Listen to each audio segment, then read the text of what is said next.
What is going on, everyone? Welcome back to another edition of BKNY Hoops. If you are new to the show, it's your boy Rashid. All right, let's get into it. We got Daniel up in here. Daniel, was good? Happy Saturday. Now it's Sunday to you, man. So, all right, let's get into it. You guys see the graphics. You see the actual title of today's show. Noah Clowney's extension is a looming question for the Brooklyn Nets, and I think a lot of you guys pretty much knows my position on this. Well, it has changed somewhat, but definitely as of the last couple of years since he's been in the NBA, I said this on numerous occasions that he may not get a second NBA contract. We seen last year he was just abysmal. Now coming out of college, he's actually shot like 26.2% from the 3-point line, which is like really, really horrible. We're like teetering in Russell Westbrook territory there. And when you're an undersized power forward, the three ball is actually critical. And I mean, really, really, really critical, for your NBA success. Now, if you're playing against regular average guys that you can probably overpower, then you don't really need a 3-point shot pretty much. But when you can't overpower those guys, I mean, you need to be shooting like 38, 39, even 40-something%, and just really adding more layers on top of that, because they can get like smaller players on you to actually, let's say, get into the shooting pocket of you and make it to where they can take that three ball away. So where now what you have to do is now be able to put the ball on the floor, one dribble pull up, two dribble pull up, it be able to actually come off of ball screens and shoot threes, like you see how Michael Porter Jr. is doing, or even like the mid-range shot. So let's look into the article. We're actually going to see whether if Noah Clowney is actually really worth a second NBA contract. I don't know. I don't really know yet. I mean, there has been some improvements from last year, but is it really, really big enough to say, hey, is he worth like $25 million a year?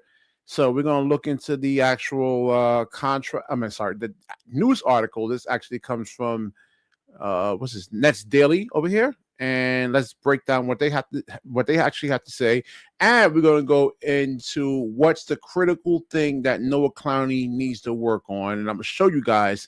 And when we actually do future shows in terms of like the lottery picks or the draft picks coming up, we're going to show you exactly what they really need to do to actually have success in the NBA, because this is like a big, big critical component to it, other than just shooting too. All right, so let's get into this actual article over here, man. It says Clowney drafted by the Nets now 2 summers ago, enters this season at just 21 years of age. His birthday's in July. Danny Wolf, who the Nets drafted with their last pick this past summer, is also 21, roughly 70 days older than Clowney, with a birthday in May. But while Wolf may have extra months of life, Clowney has 2 NBA seasons on him and has shown so far during the 25-26 campaign through 39 games, Clowney's averaging 13.3 points, 1.9 assists, 4.1 rebounds per game. And those are abysmal numbers in terms of like the assist numbers and the actual rebounding numbers at the power forward position. You would expect 9, 10 rebounds if he was a bigger frame that can actually box guys out. Where are we here? Okay, it says all clocking career highs, as do his 4.0 free throw attempts per 4.3 free throw attempts per game. Teams are also scoring less with him on the court. The first time in his career below 9.3 points per 100 points per game over here, man. So it says, but the eye test signals progress as well. For 2 seasons, he seems to be nothing more than a supersized sharpshooter. I would say a sharpshooter because he's actually shooting 32% from the 3. That's below NBA average. The actual average for a decent, like, let's say, average shooter, 35% from the 3-point line. So it's still, still low. It says he appears to have put on muscle by all accounts. The improvement for Clowney has been no joke. And it says, but for all that, there's been little, if any, attention on Clowney being eligible for an extension. This upcoming summer. The basics are these. Brooklyn has him under contract until the summer of 2027. He's eligible to sign a multi-year extension in July, which will kick into the 27-28 season. Clowney will be a restricted free agent, meaning the Nets can match any offer. And I don't think there will be that many offers. If the Nets really kind of give him a contract, especially this summer, they would kind of like be betting against themselves. All right, so it says a league source who is familiar with their thinking has told Nets Daily that the San Antonio Spurs could be a part of that group with an extension around $50 million over 4 years, an average of $12.5 million a year, a significant number in the Nets rebuild. Now, the Nets actually have, I believe, $50 million in cap space, but we got to look at the guys in the draft, and we'll definitely like revisit this because there are a lot of like 6'8", 6'9", 6'10" guys that are actually coming up in this year's draft. And are those guys in terms of skill better than Noah Clowney? If we look at Danny Wolf right now, like Danny Wolf is a better shooter, is a better ball handler, is a better passer. Noah Clowney is just really not. There's a lot of holes in his game that he actually needs to fix. Ball handling being one of them, because like even right now, you can't really even play him at the three. Like small forwards should be able to dribble the ball, pass the ball, and shoot the ball extremely well. Clowney doesn't really do any of that. So it says, where were we over here? It says Clowney has dramatically improved his offensive game. I wouldn't say dramatically improved. This is hard because there is some improvements, but we're going to look at. Let me finish this. Let me just finish this. Hold on. Okay. Now, what do you guys actually think? Now, San Antonio could actually be a major threat to actually sign Clowney for $12.5 million a year. I don't know. I mean, if he's just going to stand out there and shoot threes, then, I don't know. I mean, he's still a below average shooter. I don't know. It's hard. It says, where were we? While expected to compete in the Western Conference this year, the Spurs could be attractive. They represent one of the NBA's surprise teams this year. They're currently tied with Denver for the league's third best record. If they have a gap anywhere in their rotation, it's at the position of Clowney as well. Harrison Barnes has started every game for San Antonio at the fourth for this year, but is averaging his fewer points per game in over a decade. Well, when you have Victor Wembanyama, Stephon Castle, there's only but so much basketball to really go around in the 24 seconds shot clock. Now, if you were playing, like, let's say in a league like Baller's Life, off the dribble, and you have more time. There is no shot clock in those type of leagues. So, in that case, Harrison Barnes was able to actually average more points. But like when you have a 24-second shot clock, somebody has to play a role. I mean, not everybody could be that guy. You have a pecking order in terms of who you're going to run your offense through, and you have actual role players to go out there and, let's say, space the floor for like Wembanyama, Stephon Castle, and then you have another ball-centric guard and De'Aaron Fox. So all those guys really kind of need the ball. And, sometimes on a team, you are going to be the actual odd man out because, like, for a lot of different reasons.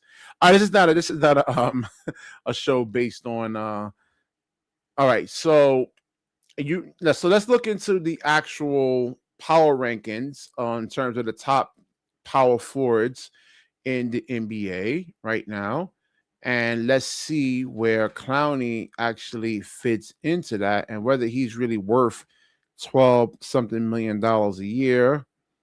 Let's see here. I hate when I have to exit out of this shit and then come back into it. All right.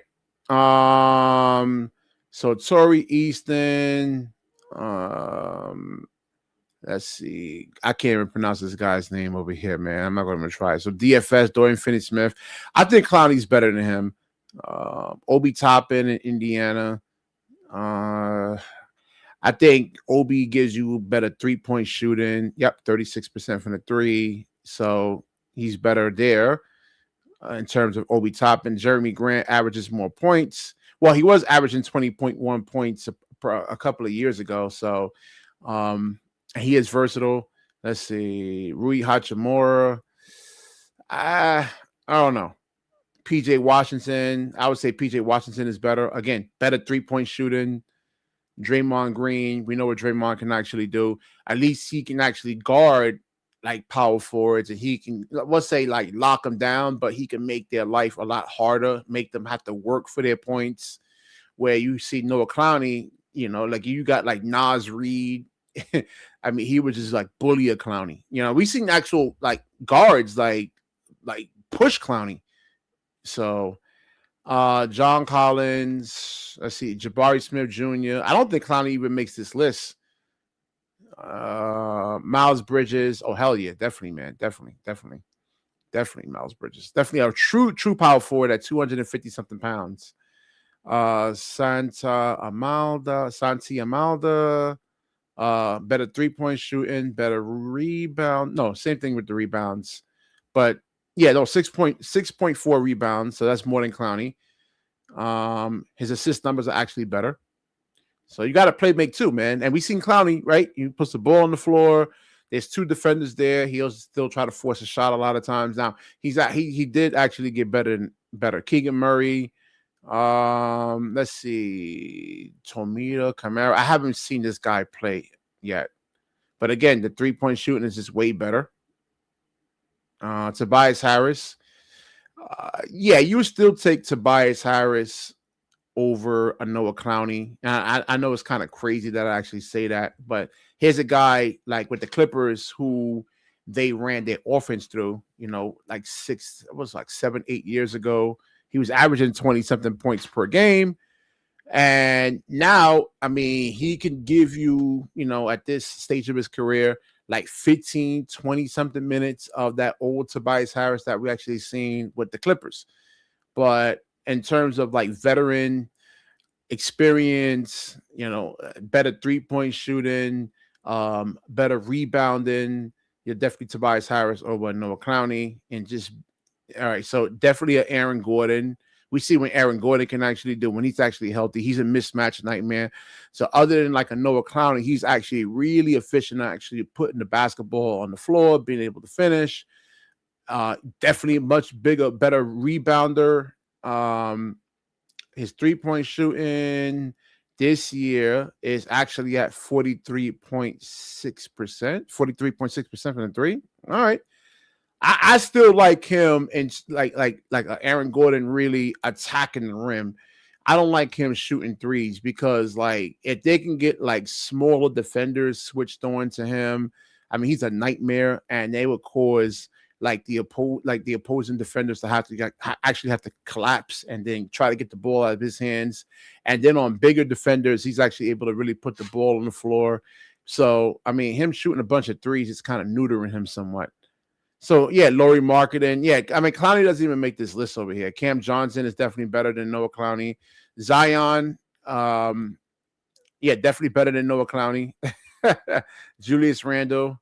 Yeah, so Noah Clowney, I mean, I don't and then that's the problem, too. His agent is actually Rich Paul, I believe, Noah Clowney. So that is going to get ugly there. But Paolo Banchero, Pascal Siakam. But they got Siakam against over Paolo? All right, yeah, I can understand that. And then, of course, you got Giannis Antetokounmpo. So, yeah, I mean, I don't know what position Noah Clowney really is, and we'll get into the scouting report. This is actually this is right here. This is actually him coming out of college, and let's see, Pascal better than Paolo. Yeah, I think so because he actually really kind of puts more pressure on the rim. A lot of times I don't like Paolo Banchero's shot selection. So we'll see. Let's look at the scouting report over here of Noah Clowney, and then let's see if he actually really improved on anything. And his comparison is a Theo Ratliff. All right, we're going to really kind of focus on the weaknesses. And it says, need to fill out his frame and improve his base strength and toughness. We haven't really seen that. Now, they said he actually really put on muscle. I don't see it. I still see the exact same, player when he first really got here. He got knocked backwards when met with contact, often at the college level. And we have seen that a couple of times. No, It was about 4 or 5 times where I seen him get knocked back. And what I'm referring to with that is, let me see if I can get the video up. And the metaphoric analogy that I can actually use is like, if you're a grown man, now I coach 10 and 11-year-olds, and I can just get the bump, and push them and do whatever I pretty much want with them. There's nothing they can do against me because of how big and strong I am compared to them. And this is what it's like with Clowney going up against a lot of these power forwards. They could just push them, and they can just get off high percentage looks whenever they really feel like it. And there's nothing Clowney can really do. And what happens there is that you actually have to go and actually send help, So it says more of a line, run, jump athlete than a lateral mover due to his high center of gravity. Really needs to work on sinking his hips and sliding his feet consistently. It says a bit of a tweener, big at the moment, could struggle with quickness, switching in space on the perimeter. Then some, and from some NBA power forwards, but may also struggle with the physicality of some NBA centers. Yeah, just exactly what I just said, man. A face up front court guy, but doesn't show much handling the ball or creating offense. That's true right now. We don't see Noah Clowney. We see him where he actually tries to actually handle the basketball. It doesn't look pretty. Now, I don't know if this is something you can really actually work on, but if you look at, let's say, guys in his bracket, Kevin Durant already came out of college with a sick handle. If you don't, like, in college or in high school, and you don't really, like, let's say your coaches pretty much has you just playing the center, you don't really touch the ball, you don't get a chance to handle the basketball that much in high school, and then when you go to college, it's actually the same thing. It's not going to really be any different in the NBA, so he will have to work on his ball handling. Why he hasn't done it, why he hasn't gotten better since he actually got into the NBA. We should see him be a better ball handler. But then again, that comes with strength too. So when you actually put the ball on the floor, you should be able to kind of protect the ball with your elbow somewhat. So that will prevent you from being stripped. But he just doesn't have you need strength to actually do that too. Not anybody can just do that. Now I can do that against a D1 player with my fat ass right now. That's not going to work. So I got to get stronger. I mean, really strong to go against like a D1 or D2 athlete.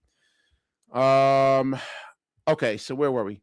He says he could develop into a role player who doesn't need the ball to be effective at best, given his shooting touch and potential impact on defense as it grows. And I just don't know where I'm at with Noah Clowney right now, man. I mean, there has been some improvements, but it hasn't been when you compare the other power forwards that's actually out there in the league right now. So let me show you this one video here, and this is what Clowney can't do. Let me see something here. Let me see if it actually shows up. Let me see window. All right, let me get the link for you guys. I'll find it. Hold on, I'll find it. We got up in here. We got Claude. We got DJ. DJ, go get on up in there. I know you hate Noah Clowney. I know you really, really hate him, man. But he actually did have a good game in Chicago, though. But it's you have to be consistent. It has to be. You can't go 5 games, 6 games, disappearing and not having a good game, and then every 6 or 7 games, then you're actually having a good game. If Clowney can actually be consistent from 3, we haven't seen it. And if his 3-point shot is not really working, then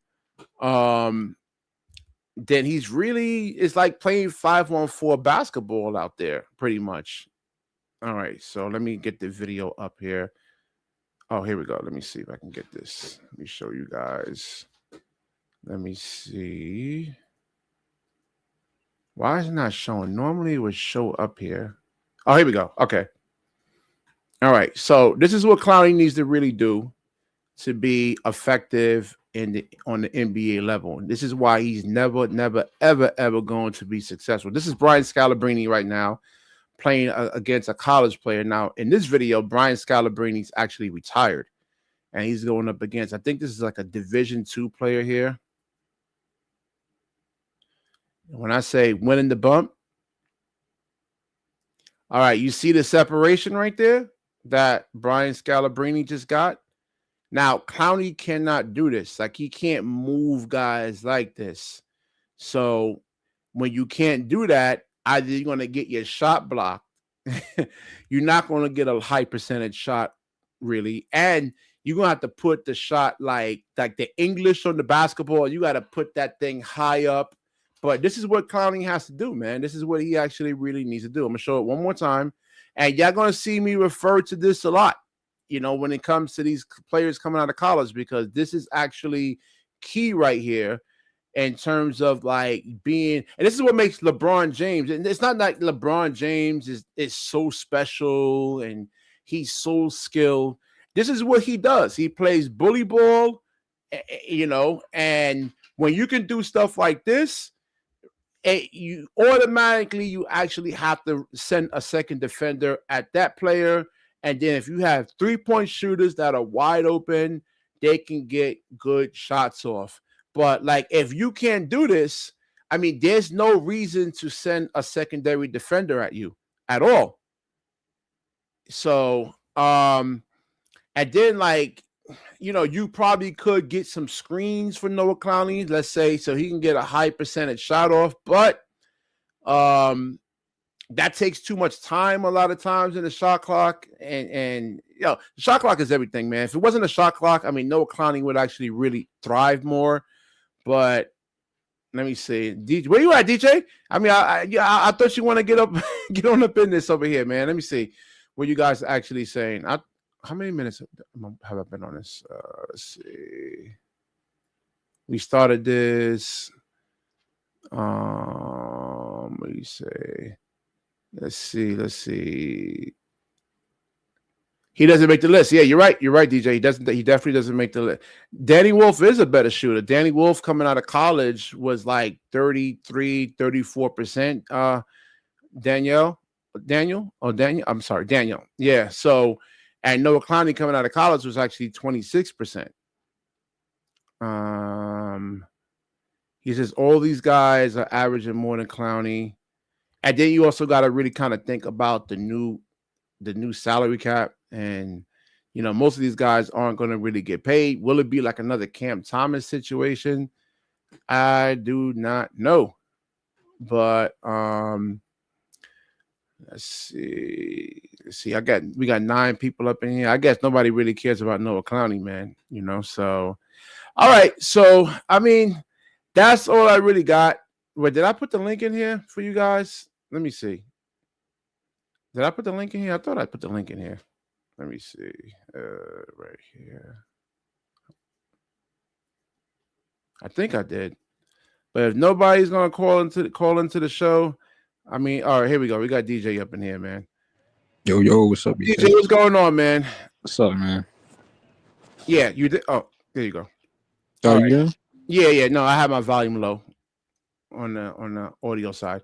All right, so what you got on this whole story over here, man? You think Noah Clowney's worth a second NBA contract, or how much money should he get, or should the Nets just like really, let him go pretty much? I say bring him back on another contract. He can just be that. I don't think he should start, but we should bring him back. I think he should be like that backup role. Yeah, I mean, he did show some improvement though. I mean, he has been decent. I don't really know what to even say. Going forward, do you really want to see him starting? Yeah, that's true.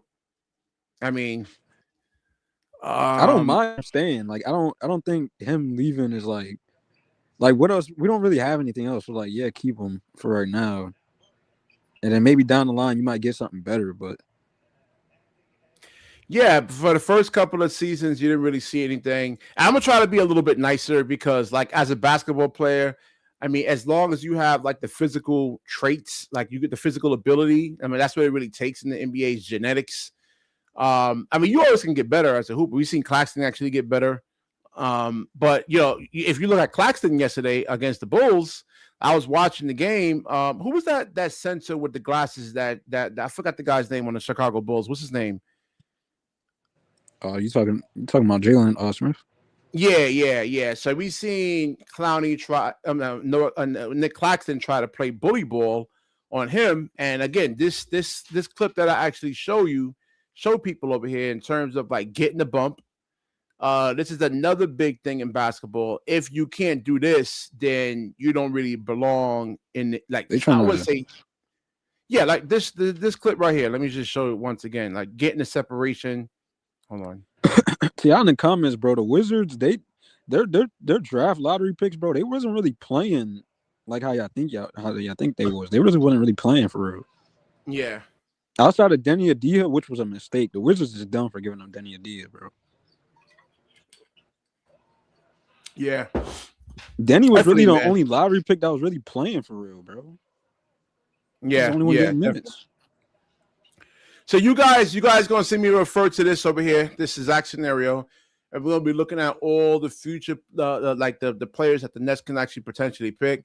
I mean, we're gonna go with like the fourth pick, the fifth pick, the sixth, the seventh pick, because the probability is really, really low. And Cameron Boozer has been making a lot of noise, man. I was watching the game with AJ DeBonsa today. I was watching the first half, but it seems like Cameron Boozer, in terms of size, physicality, I like him over AJ DeBonsta, even though AJ's more skilled. But again, like this over here, being able to actually get bumps and get high percentage looks off. Can AJ DeBonsta really do this on the NBA level? Jaylen Brown is guarding him. Can he actually really move like a Jaylen Brown, right? And get a high percentage shot off, man. So I don't know. But I think Cameron Boozer, who's bigger, stronger, what a 13 could actually really do that. And then, that's also, we also got to look at some, and same thing with Noah Clowney. There's other guys coming into the draft this year that's like 6'9", 6'10", that's actually playing the same position as Clowney. We have Nate Ament. I think he could be potentially better than Noah Clowney if the Nets don't get like between 1-3 or 1-4. So there's guys out there that are better in college than what Clowney was in college coming out. So it could be another Cam Thomas situation. He may want a big lucrative contract, and you just haven't seen a large enough sample size of Clowney to say here's $12 million. You think $12.5 million a year is good and shit, and you think how would he fit with the Spurs, though? Clowney on the Spurs? Yeah. No, I don't think he fits with the Spurs. Yeah. But the contract, you said 12. What was it, 12? $12.5 million. No, that's not bad. In today's NBA, that's like cheap. Yeah. For how many years? 4 years? Yeah, 4 years. It'll be $50 million. $50 million? I don't know, bro. I mean, I guess for this team, I guess so. Yeah, AJ DeBonsta may not be a good defender too, man. I mean, you think he's going to be able to guard a Cade Cunningham or Jaylen Brown? You see how put together Jaylen Brown is? You think AJ DeBonsta is guarding Jaylen Brown? I mean, I don't know. I mean, there's guys like AJ DeBonsta is only 210 pounds. But he plays so big, we have to see. We have to see if AJ DeBonsta can guard a lot of the top. But don't you think you don't think he plays big? He does play big for his weight against college guys. That's true. That's true. But you could say the same thing about Boozer. No, he's saying that Boozer is going to be horrible defensively, and I'm saying no, I don't think so. Yeah, I'm saying so can AJ DeBonsta too. Like you could be. They're not gonna like immediately just go out there and be able to lock up somebody, but I don't think Boozer is gonna be a bad defender. Yeah, I mean, does he have the lateral quickness though? Because even like Paolo Banchero, he's not the greatest. Well, I mean, the NBA they're gonna make you run. Look at Zach Edey. He didn't have the lateral quickness like how he did in college. Now he does kind of. Yeah. And we've seen Brook Lopez actually get better at it too. Right. Brook Lopez was what? Didn't he almost win the Defensive Player of the Year? Yeah. in like 2020, what 2021? I've seen him like able to like let's say I forgot who was he guarding. I was watching him when He he was was like with. top 5 in all in for the defensive player of the year award. I don't think Boozer's going to be a center though. I think they will put him as a power forward, and even if he's a center, I think he shoots 36% from the three. So he may not be able to guard centers, but he'll actually make the centers actually have to come out and guard him. And we know that big men don't like to be out there on the perimeter. I was watching a game with Khalil Ware, and you look at his body type, and he don't want to go out there on the perimeter and guard threes. And you look at his frame. Yeah. I think Boozer's best. I think the best team that could be like a good fit for him it'll probably be either the Bulls or the Wizards, because that way he won't have to be on the perimeter or anything. Yeah, listen, he could. Listen, you could be athletic. Clowney's athletic, guys, and so is what's his name? Nick Claxton. They're athletic, but when you're talking about going up against a Joker or a Joel Embiid.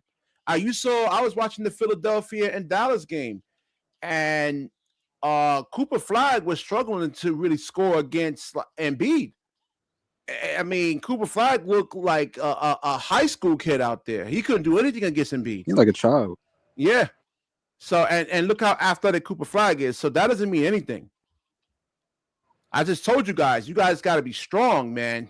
And I don't think AJ DeBonsa right now, being at 210 pounds, is actually strong. I mean, you look at Jaylen Brown, you saw what he did to Luka, you saw what he did to Kyrie. Like, I mean, Jaylen Brown is a physical specimen. So we'll see. I mean, AJ probably has to get stronger. If he probably can get up to like 219, 220, we'll see. I really don't see it, bro. I mean, I would like AJ or Boozer. Like, I'm cool with either one. I'm fine. But I like because like Boozer could play with his back to the basket and face up. Right.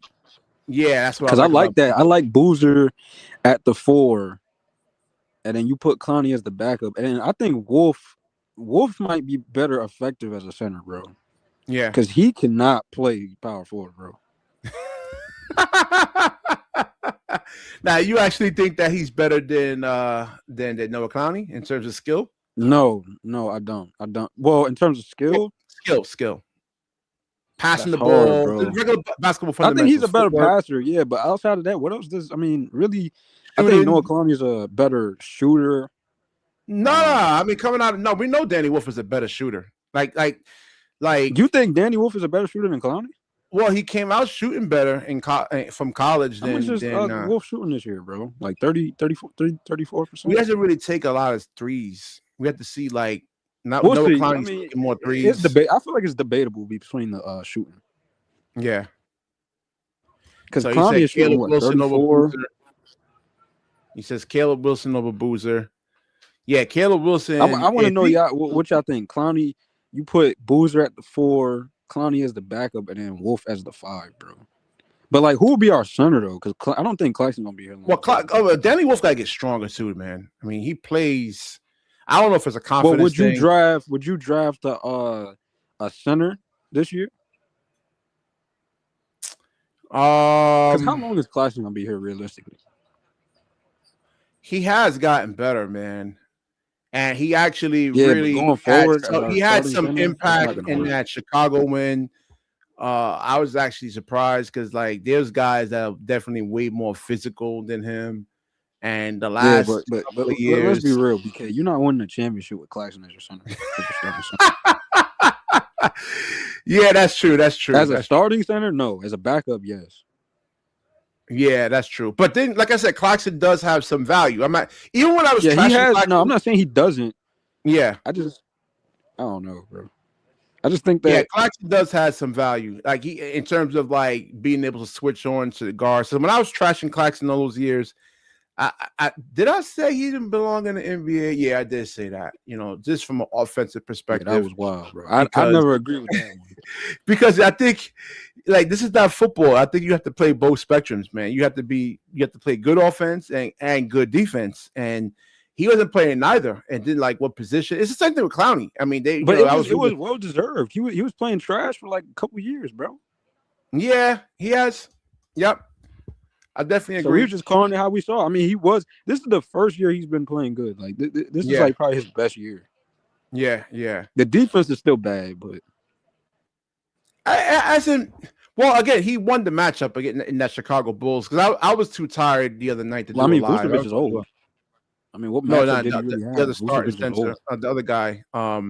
What's Smith? With the glasses? Yeah, with the glasses. Yeah, Jalen Smith. Well, Jalen Smith is not really he's not even a really good all that good center. Well, you saw what he actually did to Nolan Traore. No, he's good, but he's not he like punched that shit, man. I'm like, damn, that's a Nolan got to get stronger. You know, I was watching him. I like the way he actually runs the offense, but like, you know, you look at his definition, he doesn't really have any. I think he's about 3 years away. And listen, man, if you guys are watching the show, before you come to the NBA, hit the damn weight room. Stop coming into the NBA undersized and with no muscle. You're not going to really succeed, man. I'm telling you, man. Same thing with Yegor. Sustainable. You know, what y'all seeing with Clowney is not sustainable for being a fourth option, bro. So Riff says you don't need more than 3 scorers. Clowney's a perfect fourth option. Well, that's what I was saying if you go back and listen to what I was saying in the beginning. Yes, he's a good, for now, a 3-point shooter. But again, how do you guard 3-point shooters? You know, you get into the shooting pocket of them, right? And you stay in there. I got to fourth option, bro. Does he not realize what a fourth option does in the court? No. He's saying like just space the floor out, hit threes. That's not all a fourth option does, though, BK. I mean, look at Tobias Harris. Tobias Harris was pretty much a fourth option when they had Jimmy and all them dudes over there. Yeah. And he was putting up 18 points a game. Yeah. No, I was saying that when I opened the show up, I was saying you have to be more than just a 3-point shooter, you know, because they can take that averaging this year, bro. Like 12. Who? Tobias? Like 13. No, Clowney. Oh, I think it's like 13 something points a game. 13 points a game, 12, bro. That's 12, not no fourth option. Well, when you have a 24-second shot clock, you know. Well, BK, come. You see fourth options putting up 18, 20 a game now, bro. Yeah, that's true too. Yeah, like, come on. Well, that's because they hit more threes consistently. Like if you're only shooting 32% from the 3-point line, I mean, that's really going to affect you. Norman Powell was a fourth option when they had Paul George, Kawhi, and James Harden, and he was putting up almost 20. Damn, that's true. Yeah, that's true too. But what was his 3-point shooting percentage? Because it wasn't all from twos. No, it's not all from twos. Norman Powell has been a good 3-point shooter for like the past pretty much since he came into the NBA, to be honest.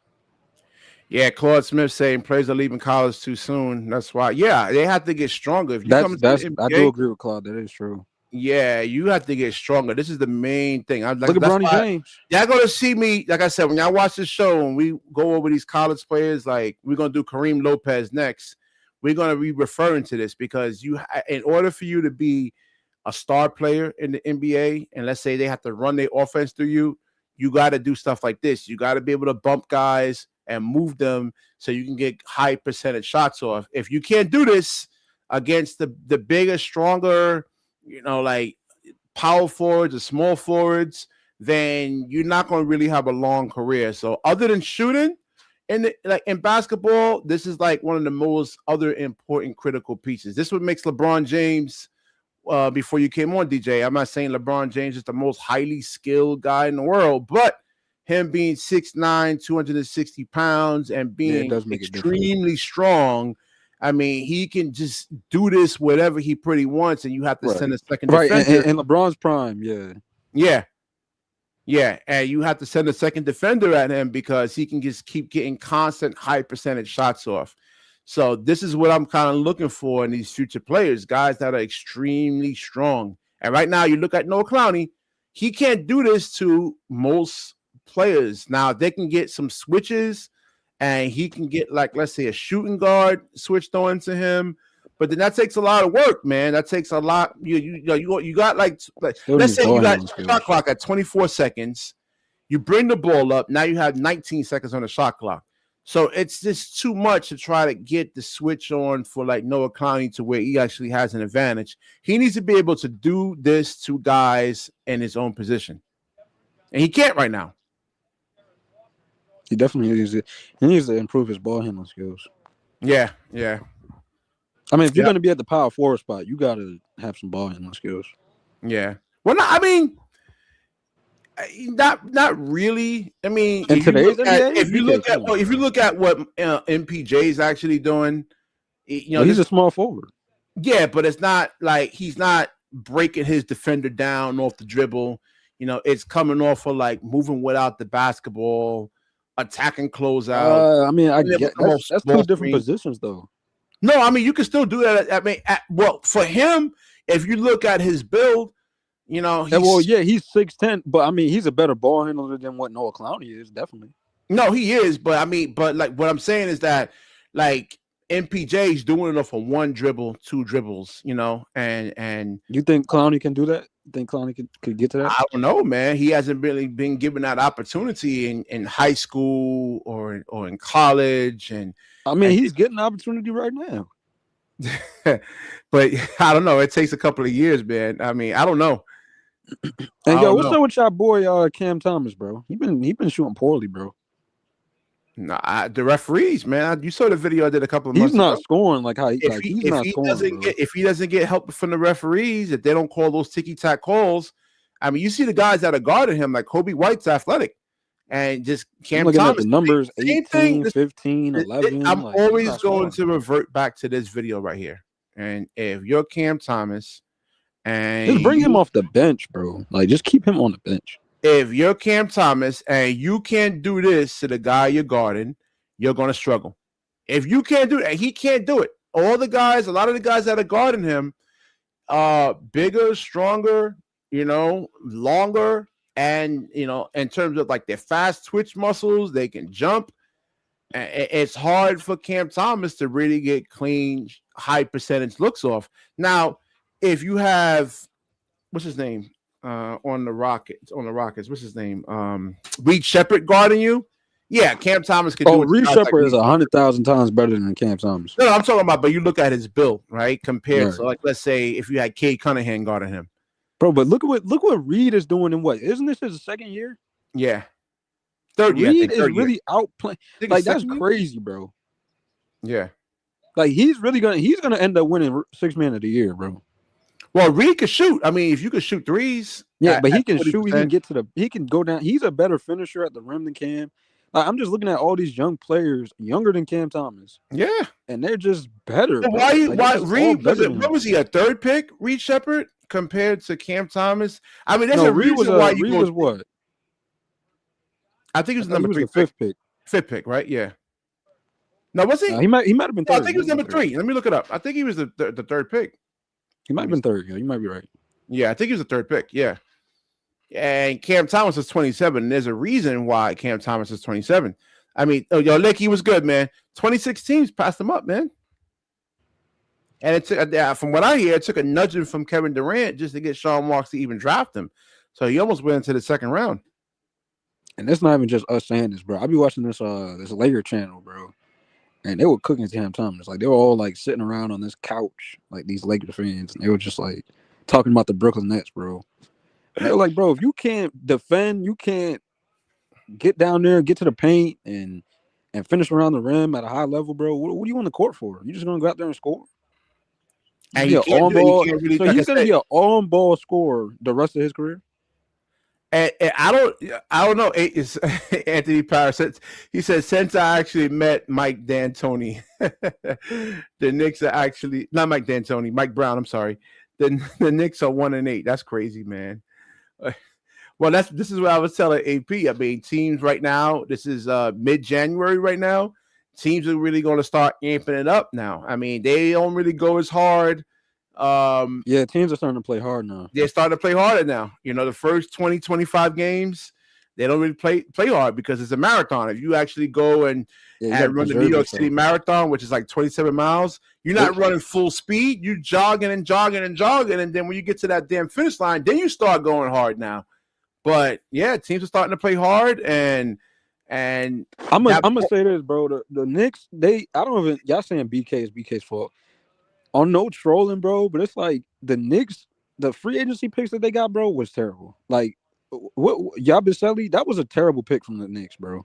I don't know why they got Yabusele, bro. He's terrible. Should have just left him right where he was at on Philly.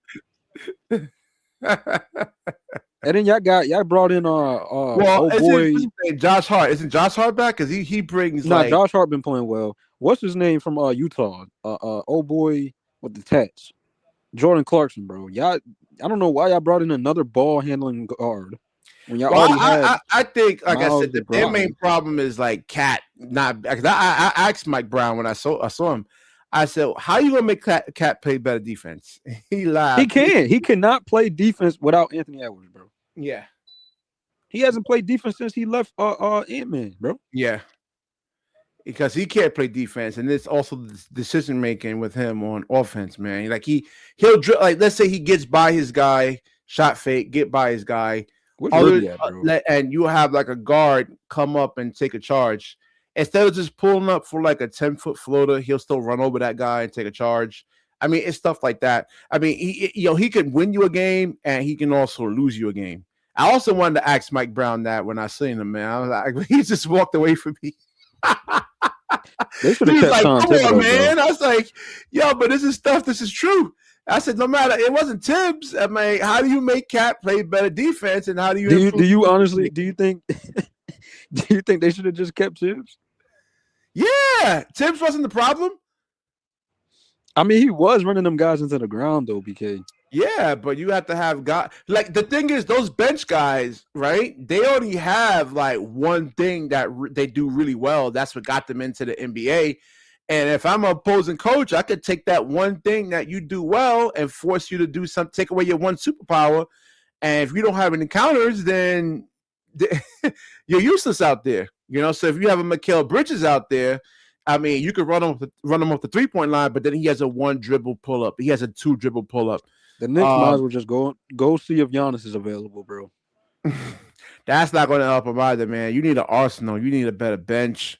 Well, I mean, the Knicks have never been a team that had a good bench, to be honest. I mean, so yeah, and it's gotten them that far. So I mean, Jordan Clarkson. What is Jordan? Even Mikal Bridges, he has his limitations too. I would just go do a package, go get Giannis. If you can do it and keep. I would try to keep Cat out of the deal. But I mean, the Bucks are probably gonna ask for Cat anyway. They need more OG Anunoby type guys that are physical, and you can't just like power through them like I'm showing you in this video. Because like a lot of guys, they're not gonna be able to really do this to OG, right? You're not doing that to OG Anunoby. He can actually. But who could the Knicks get though? No, I'm just saying that's their problem. That's up to their general manager to figure that out, and it's not easy because you have 28 other teams really competing for those type of guys now. So yeah, everybody and you notice how everybody around the league is looking for defense. Yeah. So like with OG, like that's not happening right there. You know, it would take like Aaron Cam Gordon. Thomas does need the refs. What are you talking about? Let me see. Yeah, he needs the referees. Javon, I already did a video on that. That's his second way of scoring. Like his first way of scoring is on ball scoring. His second way of scoring is the refs. Yeah, the referees. Because I was analyzing that because it took me watching other leagues. I was watching like Baller's Life. I was watching Off the Dribble, and I'm like, wait a minute, hold on, man. Like, and I was watching some of the FIBA stuff. I said they ain't calling these little ticky tack fouls in those leagues though, you know. So, and I've seen Cam Thomas get like little touch fouls. So now, if you want to play them like that, now you really just can't like your hands are tied pretty much. It's like you can't really be physical. And I've seen defenders play defense with their chest. They're not even doing hand checks or anything like that. They're playing chest and hips, and they still call a foul. I mean, there's physicality in basketball, man. It's like a limited contact sport, and like you could still play clean physical defense. And I've seen them do that, and that's what they're doing with Cam Thomas. He said Reed is nothing special. He obviously don't watch the Rockets. Reed is gonna. Do you realize Reed is He's right to a degree. When you actually look at like compare him to like a Cade, he's not that special, but that's different. We're talking about 6 men, bro. We come on, like BK, you can't do that, bro. We're talking about legit 6 men. He's legit gonna win 6 man. If he don't win 600 man of the year, because there's Jeremy Grant. No, I mean, yeah, no, he's a good player. I'm not saying he's garbage. I'm just saying when you compare, he's got my vote for 6 man a year, bro. What he's doing for just coming off the bench is impressive, bro. Yeah, I didn't. When I first watched him, I said, I don't think he's an NBA player. Not that he's. Everybody doubted him this year. At the beginning of the year, they was like, "Yo, the Rockets need a point guard." Look how well they're doing with Reed. Yeah, it's not. No, I'm just looking at his size and how they can. That's why you keep him on the bench. Yeah, that's what I'm saying. Not his skill level. Again, like I'm showing you. Oh, we got Gary on here. Gary, what's good, man? What's your take on the topic? Should Noah Clowney get a contract extension or? Well, I mean. I how much? Like it's just I'm not gonna break the bank for him. How much? You know what I'm saying? I just think he's a replaceable player. I mean, if he goes, you can always get guys like him in the draft, undersized guys. You can always get. He's nothing special. It's easier to keep your own guy than it is to go sign someone else's guy. Right? I mean, you want to overpay for Clowney though? I don't. Especially if Wolf playing better. Like, who would you rather have out the floor, Wolf or Clowney? As of right now, Danny Wolf, you can utilize him more offensively, and he can play the 5. Clowney can't play. He cannot play the power forward spot, bro. Move Wolf to the 5, bro. See what he can do at the 5.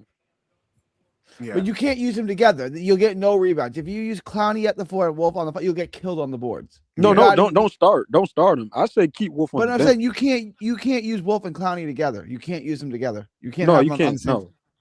No. Yeah, I mean, but guys like Clowney, that's what I meant to say in my opening. Yeah, like to finish Wolf, bro. Wolf is terrible. I mean, there's a lot of guys that in the draft you can get to replace Clowney. I mean, that's undersized. I don't like Wolf, bro. I don't know what John saw in Wolf. I don't know what any of y'all saw in Wolf, bro. So this is year 3. No, I'm not extending him now. No, hell no. Well, Rich Paul is his agent though, so I mean, I'm not extending. Am I going to extend Clowney now? No, we can discuss this at the end of next season. I'm not. Clowney ain't like that. But then you're losing for nothing then. No. Who's going to sign him? BK, if I don't do it till next year, I can still match any offer. Like the Nets could do with Cam Thomas, and no one offered him anything. Remember? Like I don't necessarily lose him unless I don't want to. Yeah, I can give him a qualifying, or I can match any offer. So like, you can see what's out there. If someone wants to overpay him. Well, yeah. All right, so what do you think of him this season, though? I mean, there's been some marginal improvements. What do you think? It's been up and down. Like you see, who was it? Denver? Who was letting him shoot whenever he wanted to, and he kept missing threes? Who was that? Denver? That was that 4 out of 15. He had shot. That was Denver, and the Pelican game too. The Pelican. So he's not. He can hit them, and he gets streaky. But he's not a consistent shooter yet. Too many threes, if you ask me. He gets hot at times. He can't. Listen, he's not going to be able to. What was that? No, BK, there was that game when he took like 15. I think that's the one Gary's talking about. He took like 15. This is why he has to shoot threes. Yeah. Against other power forwards, he's not getting this kind of separation. He's not doing that. He's not getting that separation right there. He can't. He's too small. Even Danny Wolf. But you're not Steph Curry. But Steph Curry don't even take that many threes, bro. Like, he took 15 threes. That's insane. Like, check it out. This since the Wizards game, he's 2 for 13, 6 for 10. Okay, there you go. 4 of 11, 4 for 13, 4 for 17, 4 for 9, 3 for 7, 7 for That's 17. Bad, bro. His threes are 4 for 15, 1 for 6, 0 for 3, and then yesterday he's 4 for 7. It's not. And good. those previous games were all L's. So I mean, he didn't really contribute. Yeah, that's what I'm saying. He didn't really contribute anything to like winning though. And y'all see that chat? That's all I be saying about Clowney. I don't hate Clowney. I just think he takes way too many threes, bro. That's way too many. But that's the thing. I hate it when you see his game log and he's like 3 for 11 and 3 for 11 from 3. It's like, you didn't get. I turned the game off when I saw he took 15 threes, bro. I turned that off. Yeah, well, I mean, if you're open, like I tell my team when I coach them, if you're open, just bro. Don't you ever hear the saying in basketball, BK? Once you miss your first 3, don't take it again. It depends. But I mean, you have to take what the defense gives you, though. You have to take what the defense gives you. So, I mean, I don't want him to be like Ace Bailey, where he wide open for three, and he takes 2 dribbles into the actual defender to take a contested 2. So you have to take what the defense gives you. If they're just giving you the 3, you just got to shoot it then. I'm actually fine with Ace because Ace is next level athletic, right? So he can blow past you. Clowney's not athletic like that. I don't know what No, Clowney's athletic. I mean, but you have not to, like he's just Ace not strong. Like, he ain't gonna blow past you. Athletic. No, he is athletic. He's athletic. Like Ace Bailey is, like blow past you athletic. No, I mean a little less than that, but he is athletic though. He can get up off the floor quick. He's not like a Danny Wolf where he has no athleticism. No, he's not. Clowney's athletic. He can run the floor. He could his dunk athleticism on guys. is probably you know what? It's as much as MPJ. That's probably it works. All right, so his athleticism really kind of works if let's say there's like a fast break and you know like the defense, like the defense doesn't actually have the defense set yet, and you'll see him like dunk on guys. He had that one fast break play yesterday in Chicago, but the defense wasn't set, you know. But in the half court set, when the defense is actually set, then you'll see the struggles with Clowney, because you can just get into the shooting pocket of Clowney, and then what else can you do now? Can you put the ball on the floor? Do you have like a 1 dribble pull up, 2 dribble pull up? If you do get that and you can get to the rim, do you have can you make the right reads? Can you read where everybody else is on the floor and make the right pass? And Clowney was struggling with that in the first month or two. And turning the ball over. He has 2 defenders on him. He'll still shoot it anyway. You know, stuff like that. Stuff like my kids do in rec basketball. Here's my problem, BK. Like, this is a game I'm talking about. The Grizzlies game that DJ keeps talking about. He was 4 for 15 from 3. So he's not hitting his threes. And he only took 2 twos. So he's 4 for 17. It's that's like too many threes, BK. That's yeah, way when you're not listen, guys. If Paolo Banchero is guarding Noah Clowney, can you think Noah Clowney can get this kind of separation to get a high percentage layup or dunk? No, but that's like okay, but when I don't have a problem. Threes, though. But BK, I don't have a problem with him shooting 3. It's just the amount he's taking. It's not that I have a problem. It's when he's taking. He shoots him like he's Klay Thompson. Like he'll shoot right, a 3 bro. Top like he's 7 seconds. That's what I'm saying. He's like, bro, you're not, though. And then he hasn't Klay Thompson. Who does he think he is, bro? He's not. I didn't. He thinks he's Michael Porter Jr. But that's what I'm saying. He's but BK, if you look at it though, I would agree with you if he was shooting like 41% from 3, bro. He's shooting 34% from 3. He should not be taking that. Bro, 32. Listen, he's at 32. Right, 32. Hold on, let me look up his listed weight here. Let's see. He's shooting 32% from the 3 this year. So I mean, that's not a good 39-32 splits. Yeah. The average for a 3-point shooter in this league is 35%, bro. He's shooting below. Let's see what his listed weight is. Let's look up the stats. Like at least he should be taking at least like 3 or 4 a game, bro. At least that's it. Nah, I mean, I agree with you, DJ. It's just that if the defense is sagging off of him, BK, you're not defending 15-3. That's insane, bro. I'm just saying, if the defense is sagging off him, I've never seen Klay Thompson or Steph Curry even take that many, bro. Yeah, that's crazy though. That's crazy. All right. So his listed weight at the power forward right now is at 209 pounds, 210 pounds. So player 1. That's insane. That's insane, bro. Like think about a role player taking 15 threes a game, bro. That's insane. In a game, that's all he could do, man. This ain't 2K, brother. He's not Paolo Banchero, man. He tried to break the record or something, bro. Because what was that?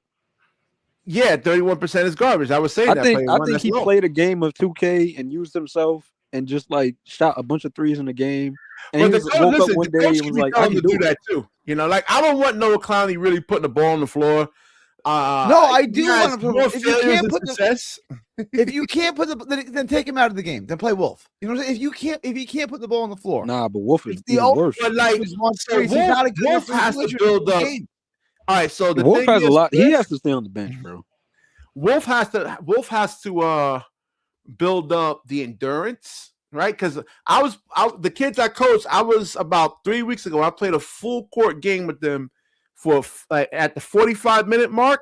I was so tired. I was turning the ball over. My decision making wasn't that good. I said, I said, nah, it's time for me to sit the hell down now, man. So when you're tired, like, and you're fatigued, right now, Clowney actually has the endurance for being 2 years in the NBA. You know, like, but we'll see with Wolf though, man. It takes time to build up his endurance though. You know, he gets gassed really easily. Yeah, see, they agree with me, BK. I told you, bro. Wolf needs to be at the center spot. Thank you, Javon, bro. He needs to be at center. No, I've been said that because he can shoot the three. No, I'm just giving you an example, though, Javon. I'm just saying when you're tired, you know, out my first 30 minutes, I was making all the right decisions, but 45 minutes in, when I was tired, I was making some boneheaded passes. You know, what does Clowney really do though? Right? Like, let me break it. Like, he shoots the ball below average. He doesn't really. I think he can put the ball on the floor more than what he does, but he doesn't do it. He doesn't block any shots. He's not a rim protector. He's a below average rebounder for a power forward. Like, what does he really do? Hey, what does he average? Like 5 rebounds a game? No, like 3. 3. Oh, 4 rebounds. He's averaging 4.1. And how tall is he? Like 6'10"? 6'10". Yeah. It's terrible, bro. It's not good. I would say Jordy is really to blame for this too. Like only person Clowney's the blame. Jordy is the blame. Clowney didn't develop. He didn't get stronger. But hold on. You're allowing Clowney to shoot that many threes. You're supposed to sit him down. He has to. He's not going to be. Bro. He can't listen. And he's playing a power forward right now, right? Okay. Let me give it to you. He should be a 3. He should be a small forward, not a power forward. He can't even dribble. What are you talking about? That's what I'm saying. But that's what I'm saying, though. But hold on. If you're building a team, right, and you're a coach, and you have your power forward, your role players shooting 15 threes in a game, bro. 7, 8, 9, like that's too many threes, bro. And you're 32%. I listen. I agree with you, DJ. If he was 250 pounds, I'm like, yo, what are you doing? But if he's at 209 pounds, all I'm saying is just tell him to cut them down, bro. Cut down the threes, at least, bro. Take at least 4 or 5 a game. Yeah, but like, and when they swing the ball out of you, if they let's say. Take a mid-range shot. Michael Porter Jr. has the ball, right? Like whoever's guarding Noah Clowney, they leave him to help out with Michael Porter Jr. and they're going to kick it out to a wide open Noah Clowney. Well, he has to shoot the basketball. Then you don't want him putting the ball on the floor. I mean, that's really the highest percentage shot. Really, when you think about it, even the 3-ball shot, it takes the least amount of energy and you get the most amount of points. That's why this is the whole analytics thing. You know, you get the most amount of points, and it's the least amount of energy that it actually takes. The amount he's taking, though, bro. That's insane for a role player. Role players are not supposed to be taking that. No, I know, but like he can't do anything else, DJ. He's a power forward. You look at Jalen Duren. I've never seen somebody who shoots so low in a 3-point shot. What about if Giannis is playing the power? Hold on. What about if Giannis is playing the power forward, right? Right. Let's say he's playing the 4. Does he play power forward? He plays power forward, right? Giannis? Yeah, Giannis. He plays power forward. You think Noah Clowney's getting that kind of separation on Giannis? No, but that's why I said he has to shoot the 3. That's why I said he needs to, like, even somebody in the comments just said it. He needs to shoot a mid-range or post game. That takes work. That takes time. But that's Jordy's fault, bro. Why are you allowing him to take? He needs to go. He knows what he needs to do. You need to go and work on your game. Develop, man. We got to put the blame on both sides, bro. I don't need a damn coach. If I'm going to go against, like right now, I'm going to say, you know what? Jordy was brought in to develop these dudes, bro. Why are you not telling Clowney to cut down your threes? Nah, he needs to get stronger first. And why are you not having these guys work on, like, other things in their game, bro? Like, he's, 22 years old? He should be having a post game by now. No, I was saying that. But in order to have a post game, you got to be able to be stronger than the other guy. Okay, what about a mid-range shot? You can't just take a little quick mid-range shot? Yeah, that takes time, though, man. A mid-range shot, bro. You gotta lap that out, man. A mid-range shot is one of the easiest shots you can take, bro. And he's making money, so it's not like you and I having to work on that mid-range shot. I mean, he's making how much he's making right now? Like $5 million a year? Oh no, less than that. But even let's say, but I mean, come on, BK, he's 6'10", bro. I mean, you can see over anybody almost. Yeah, but I'm saying pretty much. I've been harping on this with Claxton. And I've been harping on this with Noah Clowney for the last couple of years, man. They both need to get stronger. If you can't get stronger, and this is why I don't play against like D1 players. There's no way I would last out there. I'm too fat. I'm 275 pounds, man. There's no way. Get yourself in shape, BK. Get yourself. I still play with I still play with D1 players. 2 of them. Are you in my over 30 league? They're over 30. They're older than me. I'm talking about 18, 19, 20 years. Right now, that's what I'm talking about. Not 30, 40. I'm talking about like the guys with like cooked. How would get cooked? I'm getting cooked now by 40-year-olds. Like I can't play defense. Like I'm trying. This is why I hate when they say like, "Oh, this guy don't play no D." Like I'm out there getting cooked. I'm trying my ass off. My boy Eric Hill Jr. He's an actor.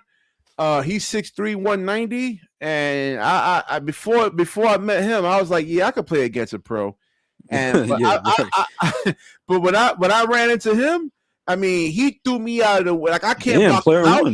I can't box him out. He dunked on me with no shoes on, barefoot on the concrete. Dunked on me with his left hand. And when I try to box him out, he just throws me out of the way like I'm a rag doll, man. I said, damn. So you could player one saying Clowney doesn't even have a position in the league. I said that already. I've been saying that for the last 2 years. 3 and he's not a 4. I mean, he's got to be a 4, but he's got to. He don't have no muscle. He don't have no strength. Yeah. And well, realistically though, Clowney really is a bench player. He's not even supposed to be starting. Yeah, I did a video on that on the summertime with Danny Wolf. I say, hold on, man. Like, why I don't want Danny Wolf to start because like Jody Fernandez was saying, oh, him and Danny Wolf and Noah Clowney is going to battle it out for that starting position. Nah. And I'm like, wait a minute, hold on, man. I said Noah Clowney is not a power forward, man. He's just not. Neither is Wolf. They both out of position, to be honest. Yeah. At least Wolf has a position. He's 255 and can play the center. Now, is he a high level NBA starting center? No. Well, he doesn't really have. I mean, he's a good passer and all, but good passer and a decent shooter. He's a bad rebounder. He doesn't like. He's not. Well, he has to get stronger. He has to get into the weight room, Gary. You know that takes time. He's 255. He's 255. He don't play like it though. We seen Dayron. Look at Dayron. Gary, he's been telling me Wolf is a good shooter. Is he really a good shooter? I don't see it, bro. This is like when they say, "Oh, a black quarterback must be fast because he's black." Like Danny Wolf must be a good shooter because he's white. Yeah, Danny Wolf's not a good shooter. Man, I'm telling you, because I don't see it. I don't see what you're talking about, bro. You mean college? Even for you, Gary. In college, I think he was 37% from the 3-point line. Well, where has it been?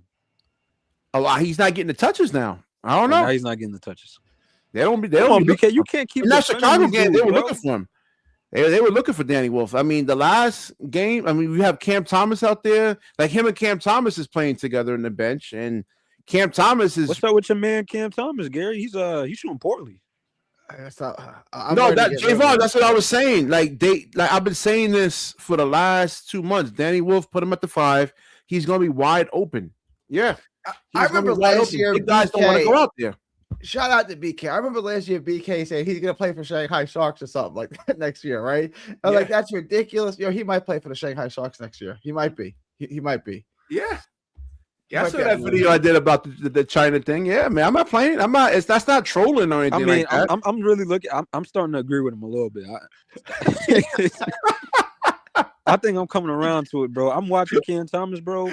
Yeah, wait. When I say, listen, BK, I've been studying the game for a long time. I don't understand how that's possible, bro. This is his like 4th, 5th year, bro. He's looking like the exact same player. Yeah. Bro. Yeah, man. And he should just look at like either study Jalen Brunson's game. He still can't play off the ball. Like he's bro. He only can score one way, and he's not even doing it efficiently. Yeah, exactly. Efficiency, and it's just you see the bigger play. The thing is, I mean, I got a remedy. You could actually just put Dayron out there with Cam Thomas, and they can set some ball screens for Cam Thomas, and hopefully you can get like a bigger center switched on to him, and he can just like hit the pull-up mid-range shot or the pull-up. But that's the thing. They don't want you even like taking mid-range shots unless you're like Kevin Durant. If Clowney played in the league 15 years ago, he would have been cooked, bro. He would have been out of the league. Yeah, so I mean, it's them guys were too big for him to be playing against. Yeah, Cam Thomas in China. I'm already looking into my Chinese basketball package, man. I'm looking at how I can watch Cam Thomas in China. And it's like Kobe Bryant, you could be the next Kobe Bryant. Right, Cam Thomas. Yeah, Lonnie Walker was buckets. Lonnie Walker could score from anywhere. Where's Lonnie Walker right now? But he can't pass the ball. Out of the league. Didn't he retire? Defend. I think he's not in the league. I don't know where he's at. He's not in the league. Yeah, it's not even the injury, man. It's and that's another thing. Can you hold up? Like, look at Kyrie Irving. Kyrie Irving when they traded what's his name, Luka Doncic, and they got was Anthony Davis, and Anthony Davis went down. Now on every single possession, everything relied on Kyrie. And then like his body couldn't hold up. So you have to be physically built for this, and I just don't think Cam Thomas is. When you look at guys like look at all the guys in the league, man. Look at like the Hawks, Jalen Johnson. I mean, look at all these athletic guys. It's going to be hard for Cam Thomas to really guard those guys, and they can just. You got power forwards that are really skilled. I mean, if this is like the 90s, let's say if this is like the 1990s, right? You could take Cam Thomas and put him on a Sam Perkins, right? Because all Sam Perkins did was shoot threes, and he wasn't like really offensively gifted. But can't you just stick Cam on the 3-and-D wing like that? Like if they're playing Dallas, just stick him on Klay Thompson. If they're playing the Knicks, just stick him on Bridges. You know, like that guy, the guy that. Well, you saw Mikal Bridges in Brooklyn. He was dropping 30. But no, hold up. But even then, BK. But hold on, even BK, you can even point to the game we went against the Knicks, bro. Cam Thomas couldn't even guard Mikal Bridges. Yeah, that's what I'm saying. How can you screw up guard? I mean, like you're just gonna give him Gary, a shot. He has if he to hits come him, off he the hits bench, him, bro. I'm with you. He's got to come off the bench. I've always said that's his role. I don't think he can't guard starters, bro. He can't. No, he can't. Yeah, because they can constantly pick on him. It's man. like if he's coming off the bench, it will be a lot easier for him if he came off the bench. He'll be able to, still just put up buckets, be the sixth man, get buckets, and then, I guess. That would be his career. I mean, I don't see him starting. Let me ask you a question. Yeah, see, player one makes a good point. And this is the problem. All these guys can spread the floor out and then pick on Cam Thomas, man. Jason Tatum's, the KDs. When we were playing Houston, that's what they were doing. So they were constantly hunting Cam Thomas. They would get Cam Thomas switched on Kevin Durant. Look at Dyson Daniels. I don't think anybody remembers, but Dyson Daniels was in a similar spot as Cam, bro. He was just a shot chucker, shooting threes, and he turned and he's like, "Nah, this is not gonna work." And he turned into a defender. Yeah. Look at him now. He won deep. Didn't he win Defensive Player of the Year? Or was on the all defensive team? Yeah, but Javon said he's like, wait, who's getting face guarded, Javon? You mean Cam Thomas or Danny Wolf? If it's Cam Thomas, then you got to be able to. That's the thing; they can face guard you, and he just doesn't have the athleticism to really. I mean, you're not face guarding Kate Cunningham or Look Shea. at Nickeil Alexander-Walker from the Hawks, bro. He's 1,000 times better than Cam Thomas, bro. Yeah, he's averaging 18 points a game, bro. I just see China in Cam Thomas's future, man. Y'all guys don't believe me. I told y'all guys when y'all see the description. BK, I'm gonna be honest. In the game for a long time. I'm not bullshitting. This is not a fanboy show. I'm not doing this show because I'm a fanboy. I just want to start a YouTube channel. Now I know what the hell I'm talking about. I've been studying the game a long time, and I've seen guys like Cam Thomas. Cam Thomas is gonna be a journeyman. He's gonna be ending up like Dennis Schroeder. He'll be passing around like a blunt, bro. But I think Dennis Schroeder gives you more value than a Cam Thomas, though, man. He does people, and he can run an offense. Can pass the ball. So I don't know who taught Cam Thomas actually how to play basketball. Oh yeah. So my bad. I was wrong. Dyson Daniels. He almost got DPOY. No, he was like second, third. Yeah. So this is my question, right? The Atlantic Division. Is there one other team in the entire division that Cam Thomas could even be on their roster? I don't think there's anywhere in the league that you could say he's got spots he could be on. Like there are teams. No, I mean he wants to be Chicago. I mean he could go to Chicago.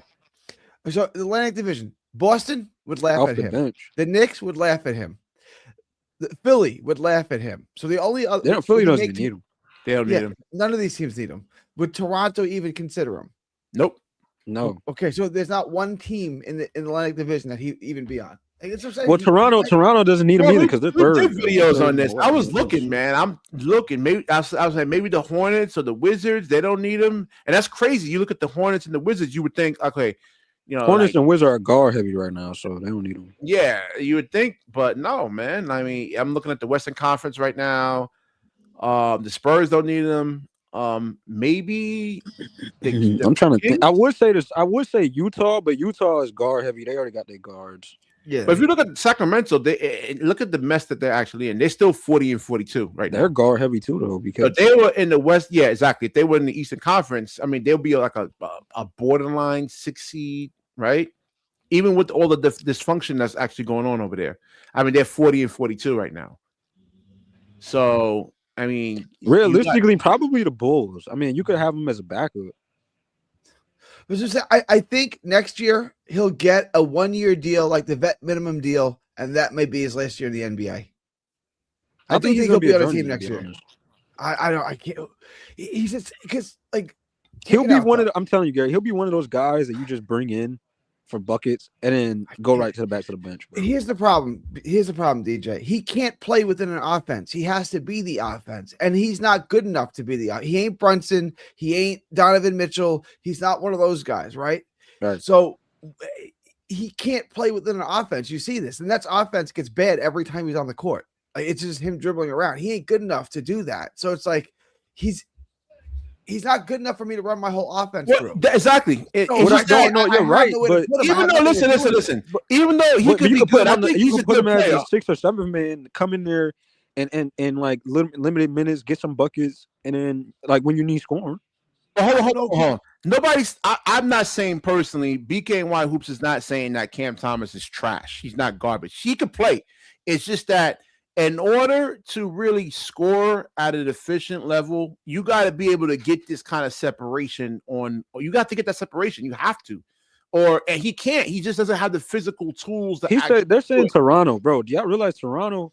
They don't need him, bro. Like, and Toronto's the referees aren't going to keep giving him them ticky-tack calls. Nobody wants to see that shit, man. Nobody wants to see that. Nobody wants to see that garbage. Man. I don't want to see that shit. If you keep calling stupid fouls like that, you're going to get punched in your face. Like, there are certain guys who just get phased out of the league, right? Like Kenneth Faried was one of my favorite players. I don't think he should be out of the league that soon, bro. But like, what position was he? He's 6'8". He can't power play forward, I think, right? He can't shoot. He's got an offensive game like that. Yeah, but his defense was good.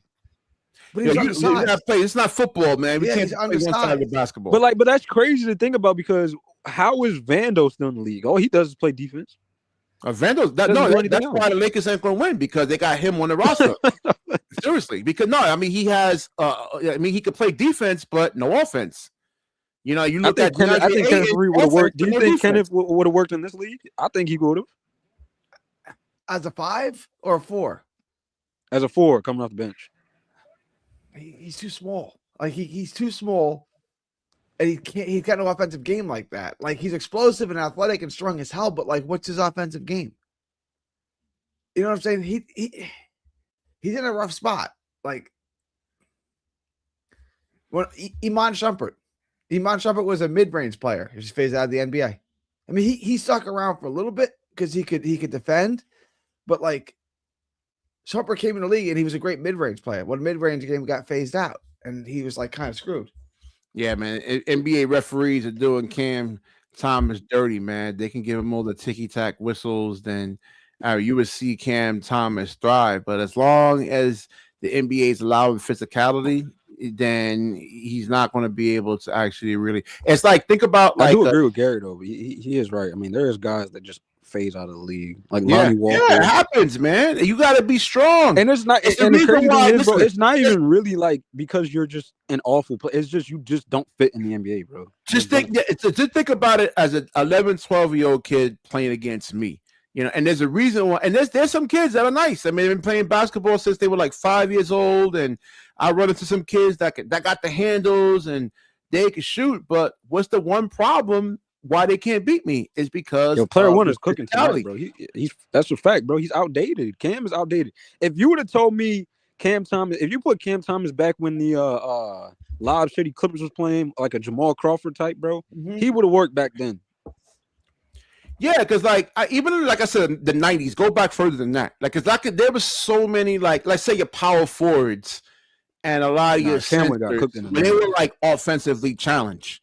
Like Sam Perkins, all he did was shoot threes, and that's how you could hide a player in terms of like their defensive weaknesses. If you could put them on against, but now you got a lot of power forwards that can actually play like guards, man. You could put Tatum, like player one was saying. You could put like, where was the comment from player one over here? He said KD, Tatum, and I think he said LeBron. Yeah. No, I think he said Paolo too. What did he say? Right over here. Yeah. He says guys like Tatum, LeBron, KD, Giannis, Paolo, they all play the floor. They can move and handle the ball like guards, man. Yeah. And player one, remember, people on this panel, these idiots on the panel came up here and said that Cam is better than Maxey, bro. Who, like, what? Like, how, bro? How? Man. I was one of them. I was one of them. What was the Christmas game? I think it was 2 years ago. And I was watching Philadelphia and Boston. And this is when Boston actually won the championship that year. Now, Philadelphia actually won that game. But, like, in that final moments of the game, Jaylen Brown stripped Tyrese Maxey 4 possessions in a row. I'm like, what? I was like, damn. I said, if he can do that to Tyrese Maxey, and you see how like much of a blur he is, then you can imagine like Cam Thomas, like when they really, really want to play defense, they really want to get physical. So if Tyrese Maxey was struggling against Jaylen Brown, imagine Cam Thomas. If you can go back and watch the Philadelphia game, it was a Christmas Day game between Philly and Boston. And even though Philly won the game, but like Boston made it really close. And I'm like, wow, 3 possessions, 3 in a row. Jaylen Brown stripped Tyrese Maxey. And you see how fast he is, and look how big Jaylen Brown is. But how come players like Peyton Pritchard and Reed Shepherd, like they work in the league, bro? Like Peyton Pritchard, isn't he starting? Like he's starting, bro. Because Peyton Pritchard can play within an off. First of all, I know it sounds weird because he's 5'11" white boy, but Peyton Pritchard can defend. He can defend 1s and 2s. It's crazy, right? And then you got that. Wow. Guard, yeah. He moves the ball. He moves the ball. He takes charge. Right? So he takes charge. Yeah. He does a lot of things. Like Cam doesn't do a lot of things. Like if we're just watching him play, we're recruiting him. Okay, Cam Thomas is better. But like if I'm building a roster, who am I taking? Pritchard or Cam Thomas? I'm taking Pritchard 10 out of 10 times. Yeah, it's not even close. Same thing with like a TJ McConnell, right? I mean, honestly, do y'all think he would have worked out if he would have added a playmaking style game to his NBA career? You gotta be able to draw a secondary defender to make plays, man. And if the referees aren't giving him the ticky tack, but you can't remember for the longest we were saying, even in the past 3 years, we told him, we was like, yo, if you can't defend, then add some playmakers to your game. Yeah, I mean, but in order to like, you have to be able to draw a second defender. Like, if the referees aren't going to give him ticky-tack whistles and they're allowing the physicality, there's no need to send a second defender at Cam Thomas. We were watching at the Chicago game. They was just guarding him straight up. They wasn't sending help, really. No, they just doesn't have the athleticism, man. You don't have the strength, man. Like I said, there's a reason why a 12-year-old kid just can't beat me. Even though I'm 47 years old, I'm just bigger and stronger. That's it. He can't move me. You know, that's what it really comes down to, man. A lot of times, and Cam Thomas can't. I mean, I think one of the mistakes we had was putting him at the 2 guard, bro. We should have probably tried to develop him at the point guard spot, bro. I've been saying that takes a certain mindset, man. You know, I'm not saying he would have turned into a playmaker, but it probably would have looked better than what it is now. Yeah. Yeah, I mean, the only thing 2 guard is terrible, bro. You're putting him up against like 6'5", 6'6" guards, bro. Yeah, the only thing I can really think of to help Cam Thomas is like on every single play. They list him at 6'3". I think they're being generous. They list him at 6'3". Yeah, what was his name? D-Rock. You know, he used to come on the show. I don't know what happened to him now, but he took a picture with Cam Thomas, and he said he was 6'1". He stood next to him and saying that he was 6'1". And I don't think people realize it's hard to win in the league with a small guard, bro. Yeah. I mean, the last one to do it is Steph. Yeah. Steph is like 6'3", and you know, he has like long arms, so it's not like he's, you know, yeah. I mean, he has decent genetics. I mean, outside of him, who has been a small guard that won a championship? Yeah. Kyrie Irving, that was before Steph. Yeah. But like I said, whoever taught him how to play basketball is just, they didn't do him justice, man. Because like his thing was looking at Kobe Bryant and saying, "Oh, I want to be Kobe." I'm like, well, nigga, you ain't 6'8", you 6'1". Like if I'm playing against a bunch of, I know the Pacers lost in Game 7, but they made it to Game 7 of the finals. How tall is Nembhard? He's not tall. Is he? Nembhard, I'm like gonna blame. 6'4". You know who I blame on that series? I'm gonna blame. I think they have him listed at 6'4". He looks like he's like 6'3", 6'4". Because his brother on the Mavericks like 5'10". How tall is his brother? What was that? What was the center's name on Indiana who got traded? What was his name? Miles. No. What's his name? Who are you talking about? Their center on Indiana who got traded. He's on the Bucks Miles now. Turner. He's on the Bucks. Miles Turner. I blame him because the last 3 games in that final. Well, he doesn't rebound. He didn't hit his threes. He was clanking. Miles Turner. I used to say wide open threes. He wasn't making wide open threes. dude, you gotta make wide open threes. For a guy that tall, he really does not rebound, bro. No, I don't. Averages 5 rebounds a game. That's terrible. Yeah, but I mean, as a floor spacing big man, I mean, there's value there. And yeah, there is value. Yeah, think about it. If he would have hit his threes, they win that series. And then you got the Halliburton injury. So he disappeared in the last 3 games, Miles Turner, because he was killing, like even the whole playoffs, man. He was killing the Knicks with hitting threes, and you see how. Well, really, none of the Pacers players is really tall. Like, I mean, 6'4", 6'5". They're not really. I mean, they're tall, but they got what? You agree with Javon? Do you blame the injury for Cam Thomas's lack of production and No, I don't agree. It has something to do with it, but I don't think it's the main. Yeah, he's just can't play right here. It's just outdated. He doesn't fit in the league. Yeah, it's just outdated. Like said, that's not the main problem, bro. I like Kobe Bryant. I like LeBron, but again, I'm 6 feet. I can't play if I'm playing against 6'8" guys. I can't be like Kobe, right? I have to play the point guard position. Now, if I'm playing against a bunch of 5'8" guys, 5'9" guys, and I'm 6 feet, now I can play the center position. So if you're Cam Thomas and you're 6'1", 6'2"-ish, I mean, you shouldn't be trying to model your game after Kobe Bryant. I mean, you should be looking at Jalen Brunson, TJ McConnell. Well, a lot to do with his family too, BK. What's that? Remember, there was rumors about his mom wanting to go to Miami and feeling disrespected by the Nets and how they were treating Cam. No, it's not a disrespect, man. Like if you out there, you hooping on the courts, and and you're getting killed out there. I mean, how they gonna pick you up? How they gonna pick you up? You getting destroyed out there. You're the primary reason why the team is lost, and someone got next on the courts. Shit, they ain't picking you up. You got that happened to me a lot of times. Bench, bro. He wouldn't even play, bro. Eric Spoelstra doesn't like guys like Cam Thomas.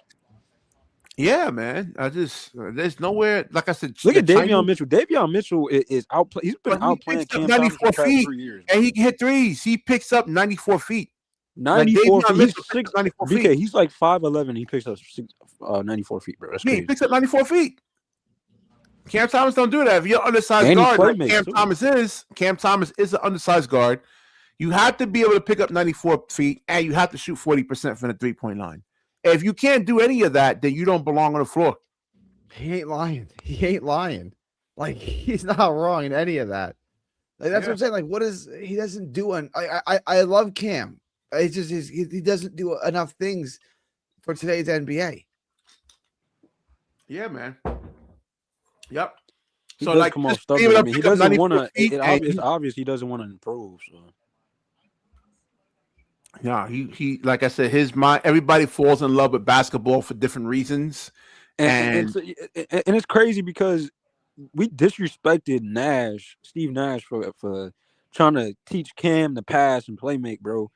But he's in the right, bro. He was in the right. He should have listened. Look, this is his fourth coach. This is Steve Nash, Jacques Vaughn. Who was the other coach? Now Jordy. And there was one more coach. Well, before that, it was way before that. We had Kenny Atkinson, but Cam wasn't here. Yeah. But like, this is the fourth coach now, so it's not. When you have 4 coaches, it was Steve Nash, then Jacques Vaughn, and Jacques Vaughn got fired. Who's the other coach that replaced Jacques Vaughn? What's his name? Ollie. Kevin Ollie. Yeah. Kevin Ollie didn't believe in him.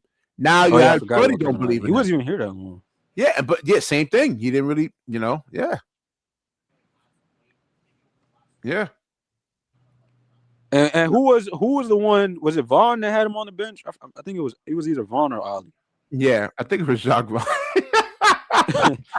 I think it was Vaughn. I think Vaughn had him on the bench.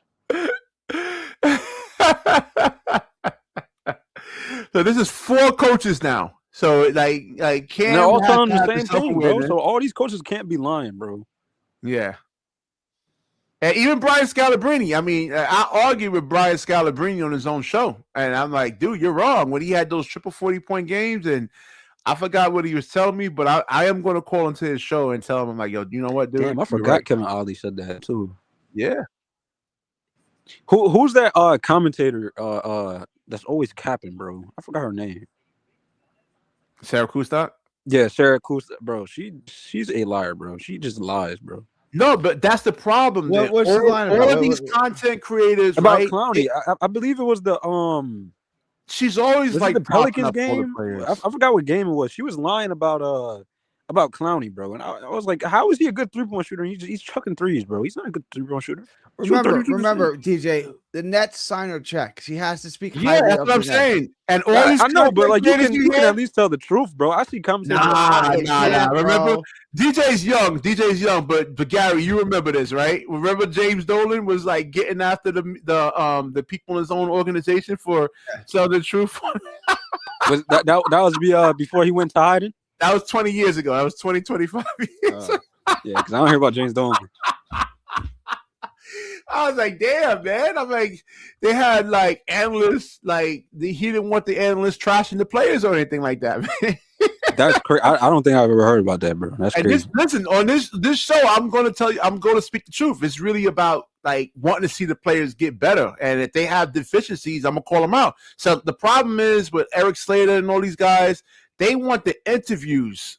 Breezy, they're hoping to get an interview with like one of these Nets players. I don't care about all that shit, man. I just want to speak the truth about basketball. That's it. I want to just speak the truth and just be. So BK, but BK, they think they were stupid. I mean, I can obviously go look up what Clowney's shooting percentage is, bro. She's saying he's a good 3-point shooter. Oh, he's shooting a high percentage. 32% is high. That's high. Way below average, man.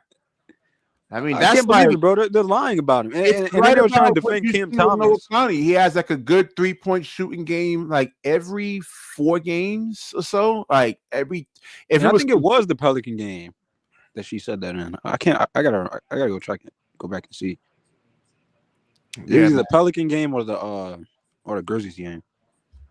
Yeah, so I'll trash the players but you see, listen, if the guys do get better, like Nick Claxton, I'm gonna say, hey, listen, Nick Claxton actually has gotten better. He's finishing around the rim and he looks more confident. I wish he could shoot the mid-range shot, but again, Michael Porter Jr., please get out of here, bro. Do not let yourself suffer like this, bro.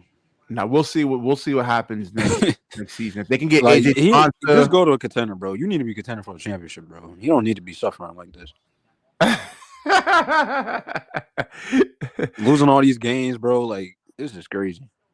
Yeah, but I mean, Michael Porter Jr. is actually, a lot of guys can learn. Maybe stay for the rest of the year and then leave in the offseason, but like get traded in the offseason.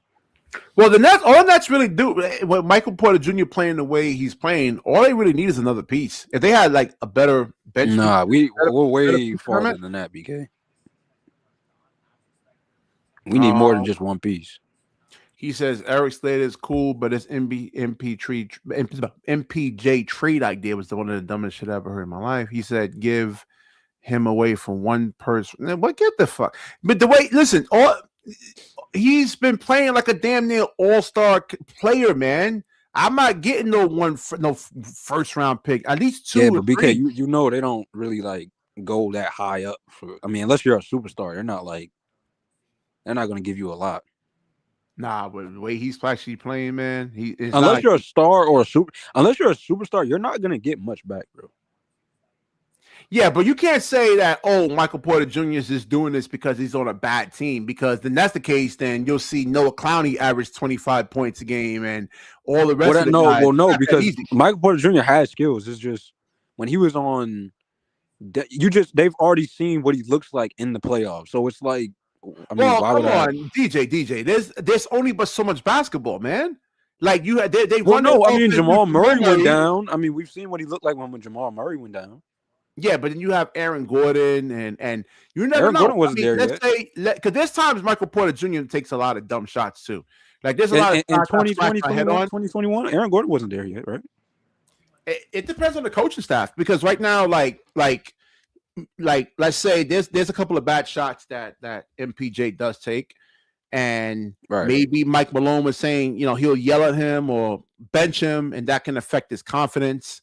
But like Jody Fernandez is saying, hey, listen, don't worry about it. Just, you got the green light. He's not yelling at him or like benching him for making mistakes. And that's just, the coach believes in you. It's still a good question, though. I mean, why wasn't you hitting these shots when you were in Denver? I mean, where was these shots at in the playoffs? It could be a confidence thing, too. I agree. I mean, if they would that's what they're looking. I'm looking at it from their perspective. That's what they're looking at it as. If they would have ran more stuff, they're not going to give you a lot back from Michael Porter Jr. You're going to probably get a young player, maybe a couple picks, and then that's probably it. But yeah, I mean, then keep him. Yeah, keep him. That's what I'm saying. I'm keep him. Yeah, because like Michael Porter Jr. is like extremely. Well, I mean, valuable. You keep him, and then I mean, how much do you really want back for a role player? I mean, how much do you expect? I would say he is a role player, but he's not like a no. Like you're not going to get a Mikal Bridges deal. That's never going to happen. He's better than Mikal Bridges, though. Well, that's a different situation. We only had a conversation with the Knicks. It wasn't like we went out to other teams to see what we can get. Yeah, but other teams were looking to get like 2 first-round picks, 3 first-round picks for Mikal. That's what I'm saying. That's only a couple. We got 5 first-round picks from the Knicks because Jalen Brunson desperately wanted Mikal Bridges. Yeah. But look, maybe the first player in history to ever want the deal. But that team still went to the Eastern Conference Finals, and Mikal Bridges was like a vital role in that. Yeah, he was a role in that, but I mean, you had Brunson, you had who was there? Yeah, but a guy that can average 17 to 19 points. Do you think Cam Thomas can thrive in that type of role that Mikal Bridges can? Like he doesn't have the IQ for it. No, like Mikal Bridges can, but neither does Michael Porter Jr. You've seen him on a playoff team, BK. He doesn't have the IQ. He doesn't. He doesn't. He just doesn't. Why do you think him and Jokic started beefing, bro? Like, his heart wasn't in it. That's why he enjoys being on the offense. Let's say they get the ball through Jokic, and then you got Jamal Murray, then you got Aaron Gordon, and then you get but those guys went down. That's why Jokic was so hard on him. Like, why are you not hitting your shots, bro? Like, yeah, I mean, we see wide open. Like, go watch those games. Okay? He was wide open. I agree, but we seen Klay Thompson go through a month shooting slump. I mean, well, he's old. No, I mean, even before that, in his prime, he was just like, there would be like 5 games go by, he's just not hitting his threes. I don't know. It could be injuries. I mean, you go through shooting slumps. I get it. Yeah. But I mean, Mikal Bridges, Michael Porter Jr. has been in the shooting slump on Denver for like the past 2-3 years, bro. Yeah. I don't know. Maybe he just wasn't happy there, it was time for him. It was time for them. It was a good deal on both sides because they got off of that awful contract. I mean, his contract was bad for that team. Well, well for that team, but not now. I mean, you don't think his contract is really valuable right now? I mean, 25 points a game, 2 dribbles. We don't know if he's gonna do that. That's what I'm saying. That's an if. We don't know. If he's given the opportunity to actually do it. You think he's gonna? Okay, say we do a deal with the Warriors. You think he's gonna be able to do all them numbers on the Warriors? No. That depends on the coaching staff and the type of schemes they run. He's not doing that on the Warriors. He's not doing that on any of these contending teams. He's not putting up 25. No, I mean, like you got to think about because you say it all the time. One basketball, right? Yeah. So if he goes to a team with Steph, Jimmy. And then you got Draymond. Those 3 have to have the ball in it. Well, not Steph, but those 2 players need the ball in their hands. So, there's only one basketball. Yeah, but he's not like Cam Thomas where he's like dribble. No, he's not dribble. He doesn't need the ball.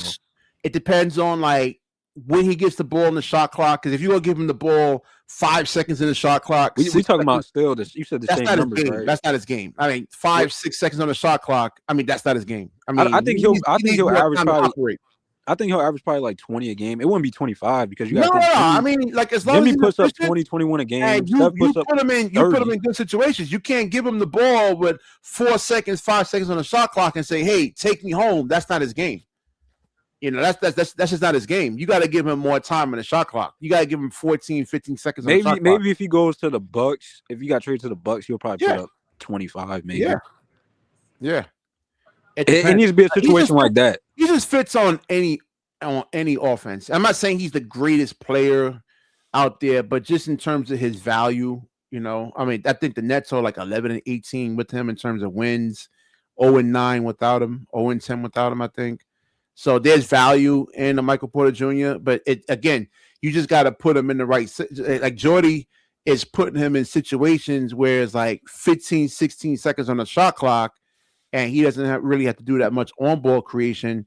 And probably Denver, I haven't watched all the games, but they could be giving him the ball at 5 seconds on the shot clock. And shout out to Denver because they don't even need Michael Porter Jr. They're winning, bro. Even without Jokic. It's crazy. But they could have mixed it up. They could have said, hey, you know, 16 seconds on the shot clock. Let's not make our offense as predictable. You know, we can mix it up. I like what Denver did, bro. Trading Michael Porter Jr. was a good. It was a good move, bro. It really was. Because now you're seeing other guys in that system shine, bro. You got Peyton Watson averaging like, he's putting up 20 a game, bro. Yeah. Yeah, but can they? I mean, is it enough to beat OKC? That's the whole goal, bro. They're winning. I mean, they're winning games without Jokic, so I would be scared of them in the playoffs. I don't know, man, because like you got Chet Holmgren who could space the floor out. But Chet, Jokic should space the floor out. You think Chet's gonna?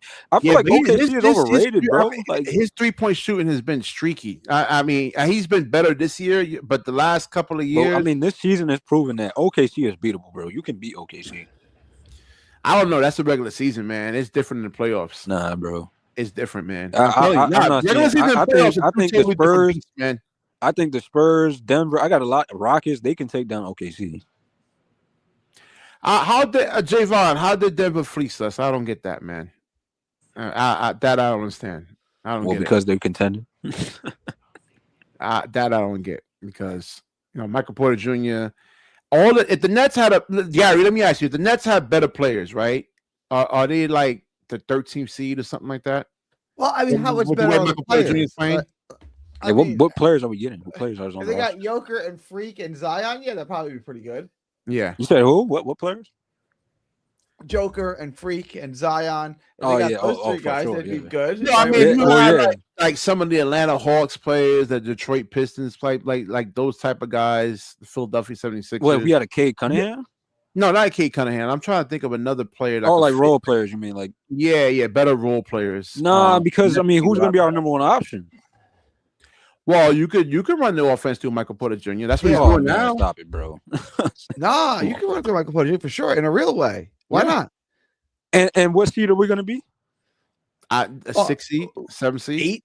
No, yeah, 6, 7, 8, like that. You're not going to win anything. No, I mean they're not. They're not. I'm not. What I'm saying is that they're not like. Y'all really overvalue Michael Porter Jr. No, DJ. Oh gosh, man. He's. You're talking about putting him as you said number one option. He's not just. Hold on. You can't say, "Oh, he's just putting up the numbers because it's a bad team." If that's the case, then yes, because I can say the same thing about Mikal, bro. Averaging 25 points a game right now. But hold on, but I can say the same thing about Mikal. Mikal has never averaged. What is he averaging right now? 18. He was putting up crazy numbers on the Nets. Yeah, he's doing with the Nets. He averaged the one full year. He 2021. 19, I think. 19. Yeah. But no, I'm just talking about the numbers. He was like the crazy 40 balls. I've never seen Mikal do that. Well, I don't think other defenses actually. I don't think you realize how they're looking at it, BK, because even then the reports are saying like this could be like an anomaly because the Nets have always made role players look good. Like it's just because they're on a bad team. That's not true. Hell no. That is true. What about Cam Thomas? Oh, Gary. Clarkson don't look good. He's a role player. No. We're talking about role players that came from like other teams, like with some at least a skill set to them. Like so, you like Cam Johnson, Mikal Bridges of the world, like Michael Porter Jr.'s. We're not talking about, like let's be real, Clowney, Claxton. They really realistically backups, bro. Well, we're stopping like let's say Michael Porter Jr. from getting to that next level is his defense, right? I mean, if he was like a better on ball defender, then you could say like you you're could, not you can't be a number one he's a option decent like that, defender. bro. I mean, he plays the I passing think he's a lane. third or fourth option. Yes. Yeah, but he plays the. But no, I mean, even as a second option, that's pretty. Like I said, you don't want anybody to really. I wouldn't want if I'm trying to win a championship. I don't want Michael Porter Jr. in my second option. No, well, because even then the Warriors, even if the Warriors get, I'll give you. Listen, if you say defensively, yeah, I'll give you that. But offensively, because like I said, if Michael Porter Jr. was like, if he was better defensively, like on ball, not off ball, like we. Okay, you swap out Jalen Williams with Michael Porter Jr. or not Jalen Williams. I'm sorry, Jaylen Brown. He's not carrying that roster over there. No, because Jaylen Brown could play D as well as offense. Who's a better second option, Michael Porter Jr. or Jaylen Brown? Jaylen Brown, easy. Nah, as a second option, he's a better first option. Is he better second option? He's not a good. Wait, hold up. What did he just say? Wait, they won a championship, Garrett. No, they did. Yeah, but Jaylen Brown was the Finals MVP. He was actually carried that. So y'all don't think? Wait, so what are y'all trying to say? Y'all saying that Jaylen Brown's a number one option? Yeah, he's a better number one option than better number one. I can as a number two option, Michael Porter Jr. Because like Michael Porter Jr. we can even point to the years prior when he was a number two option. They was going to the Eastern Conference. Well, he had the back surgeries. There's also a confidence thing. I'm just saying as a second option. I mean, Jason Tatum was the number one option those years prior, and they was going to the Eastern Conference Finals. I'm asking you, DJ. Let's say you got a superstar. Let's say you have Luka or someone like that. Right, if I got a Luka or Shea, if I have Shea or something, yeah, I think Jaylen Brown's a better second option. For real? Yes. He needs the ball. Yeah, but he can play defense. He's a better defense player for sure. But Michael Porter Jr. is so good without the ball, and he gets his shot off so quick. Well, I know what Jaylen Brown is going to do for me in the playoffs. It's just let me make my point. Game with Michael Porter Jr. in the playoffs. I don't know what he's going to do. Let me make my point. Klay Thompson is a great number two option, right? Yeah, one of the best. Okay, Michael Porter Jr. is better than Klay Thompson. No, he's not. Yes, he is. How? He's never won anything. He's 6'10". You can't block his shot. He's got a better mid-range game. He's a better rebounder. This is crazy, bro. So Michael Porter Jr. is a better second option than Klay Thompson. Klay Thompson who won 4 rings. Yeah, he is. He put him with stats. And who's going to be in the Hall of Fame when Michael Porter Jr. won? Whoa. Hold on. And we're talking about a guy named Michael Porter Jr. who won't even be in the Hall of Fame. They got Kevin Durant. With they added Kevin We're talking Durant. about okay, cool. 2015. Hold on. Cool. 2015, 2022. LeBron, Kyrie gets hurt. No, Kyrie Irving, Kevin Love gets hurt. I'm sorry. What are you talking about?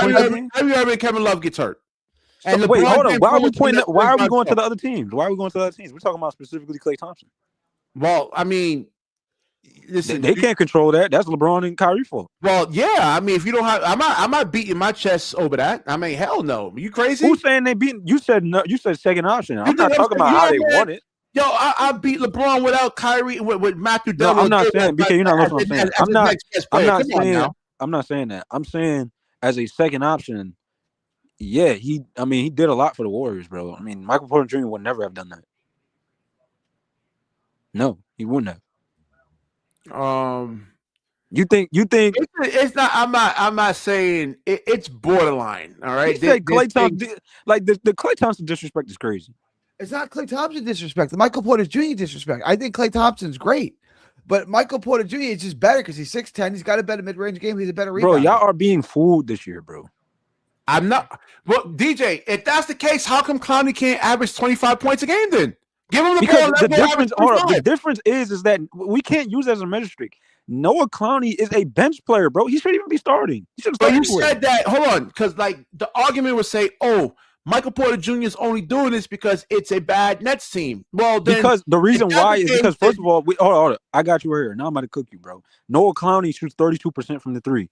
Michael Porter Jr. shoots 41%. That's why. That's what I'm saying, and it opens up a lot more things for right. Okay, but if you look at what he did on a good team, bro, they won a championship. Bro, that's not the back of Jokic and Jamal Murray, bro. Let's be real. You can say that. I mean, it's a team. Win a championship is a team thing. It's not. He was playing bad. What are you talking about? No, it's a team concept. Like, you think Michael Jordan won 6 rings? Go look at his numbers in the playoffs, bro. Everybody says he was not playing well. He hasn't played well in the playoffs. What about Scottie Pippen? What about Rodman? What about that's different? Hold on, those guys wasn't playing. Hold on, those are two different situations. Those guys weren't playing bad in the playoffs, bro. No, what I'm saying is that winning the championship is a team. They were saying I understand that. I'm not saying Jr. was the key contributor to actually winning that championship in Denver. Who? All the analysts out there, and then what they say about Michael Porter Jr. I don't watch the Denver Nuggets like that, you know. But even still, he hasn't played it since then, bro. He hasn't played well in the playoffs. But we don't know if he had any injuries. And even then, he wasn't even playing well in the finals. You think all these players that's out there playing right now are completely pain free? They have no pain or anything like that. You know, like if you have BK, you're trying to use a measuring stick of saying Clowney and this player and that player, bro. No, what I'm saying is look at Mikal Bridges and look at Cam Johnson and what they did on the Nets, bro. They was balling. They was looking like they look like second, third, fourth options almost, bro. Look at them now. They resulted back to how they was on the Suns. Well, because you have Jalen Brunson. No, because why did they do that? Hold on, Gary. Why did Cam Johnson revert back to how he played on the Suns, bro? Because that's more his role. He was asked to do more with the Nets, and that doesn't really fit him. Exactly, BK. So that's what Michael Porter Jr. is doing, bro. I'm not saying that he's a star. All I'm saying is, bro, if there's nobody else on the roster, bro. So you're bringing in a guy who averaged 18, 19 a game, right? You brought him in. Of course his numbers were going to jump up. There's nobody here. But that's the thing. If that's the case, then you could say that about Noah Clowney or Nick Claxton. No, because they never averaged anything past 15. Hold on. You can't say that because you know why? Clowney shoots 32%, right, from the three. He's never averaged anything more. Hold on, Gary. Do you concur with me? I mean, he's not understanding that Noah Clowney's never averaged 18 a game, bro. No, that's what I'm. If it was that easy, any player like Joe Harris or Dorian Finney-Smith, those guys. Oh my god, bro, them guys never averaged anything past 13 a game. No, you can't if you put DFS on a bad team, right? They say you're comparing. Hold on. Because Gary, this is how his idea is flawed, though. His take is flawed. You're comparing a high level role player to just mid to trash to mid role players. That. No, what I'm saying, the argument is, let's say with MPJ, is that because it's a bad team, this is the only reason why he's putting up 25 points a game. But, you know, if that was the case, then every player in the NBA can actually put up 25 points a game. Not every player, because every player. No, you understand that, DJ. But a lot of people don't. I get that. That's what I'm saying. You understand that. But the people I get it. No, I get where both sides are coming from. I get it, bro. I'm not discrediting. Look, Michael Porter Jr. is a good player, bro. I'm not saying he's bad at all. But I think we're trying to like overvalue him, similar to how everybody was talking about Listen, I'm not overvaluing him. That's what I'm saying. BK, I'm not saying you. I'm not saying. Well, you were saying he's an MVP. I mean, I don't know, bro. No, I said he's valuable. No, BK, hold on. You was the only player. You the only guy. You the only guy. Hold on. Best player in the league. The last stream you did say valuable. And let's say if you take valuable for the team. No, we said valuable for the team. You said MVP of the league. That's insane, bro. I said he should be considered. I'm not saying number one, number two. He's valuable. My God, bro. Not that he's the best player. He's never gonna win, bro. Do you know how much goes into MVP? Do you know what the MVP means? No, and they don't look at it right. Yes, they do. If you take Michael Porter Jr. off the Brooklyn Nets, they don't win a game at all. Damn it, they don't win. They don't win any game. But MVP means you got your team at one of the top. Like one of the top seeds. Forget about all that. Forget about the actual. You're putting up insane numbers. I'm talking about value to a team, and you got to be superstar stardom. You have to have the fans behind you. You could be Giannis, right? You could be Giannis Antetokounmpo. You win an MVP, and you got to play defense. But if you take off your two best shooters, that allows Giannis to operate, then those guys are extremely valuable to the success of the team, because shooting is always valuable to a team. Well, it's that's like the different. most You're important comparing skill in a basketball. Giannis. You're comparing a Giannis who can't shoot. No, I said that even though Giannis is MVP caliber, right? Like he's one of the best players in the league. Yeah, he's won the MVP. If you had two guys on the team that's allowing Giannis the spacing to operate, like they can shoot 40%. So now you're saying, let me finish. And those two guys go down with injury. You know, they don't win any games because like the spacing is not there. So shooting, what? Like, shooting in general, 2019, you think Giannis had the spacing in 20? Go look at that 2019 roster, bro. No, I'm talking about now. That's 2019. The league has evolved, man.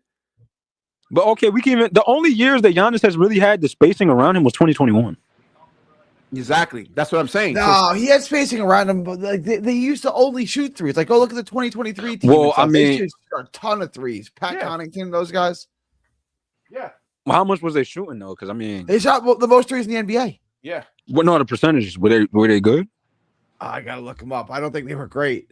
Okay, cool. If you want to say 2022, cool, I'll give them that. But yeah, I mean, that's what I'm saying. Shooting it didn't look like it was valuable in itself. I guess I forget because I mean, 2023 looked horrible, bro. 2023 for the Bucks looked terrible. Yeah, shooting is like valuable in itself. It's like the most. No, I get it, but I just think you kind of. I mean, say that MVP is great. You agree with that, Gary? MVP? No, I'm not saying he should win an MVP, but like in terms he should even be in the discussion.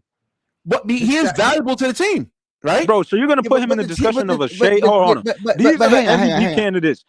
Gary, think about this. These are the MVP candidates. I'm explaining it right. I'm not explaining it right. Hold on, BK. Hold on. I'm gonna get to you like this. These are the MVP candidates right now. I'm on the list right now. Shea, Luka, Giannis, Jokic, and then Anthony Edwards. Yeah, and Anthony Edwards. Yeah, that's the race right. So that's it. So listen, this is how we should measure it, right?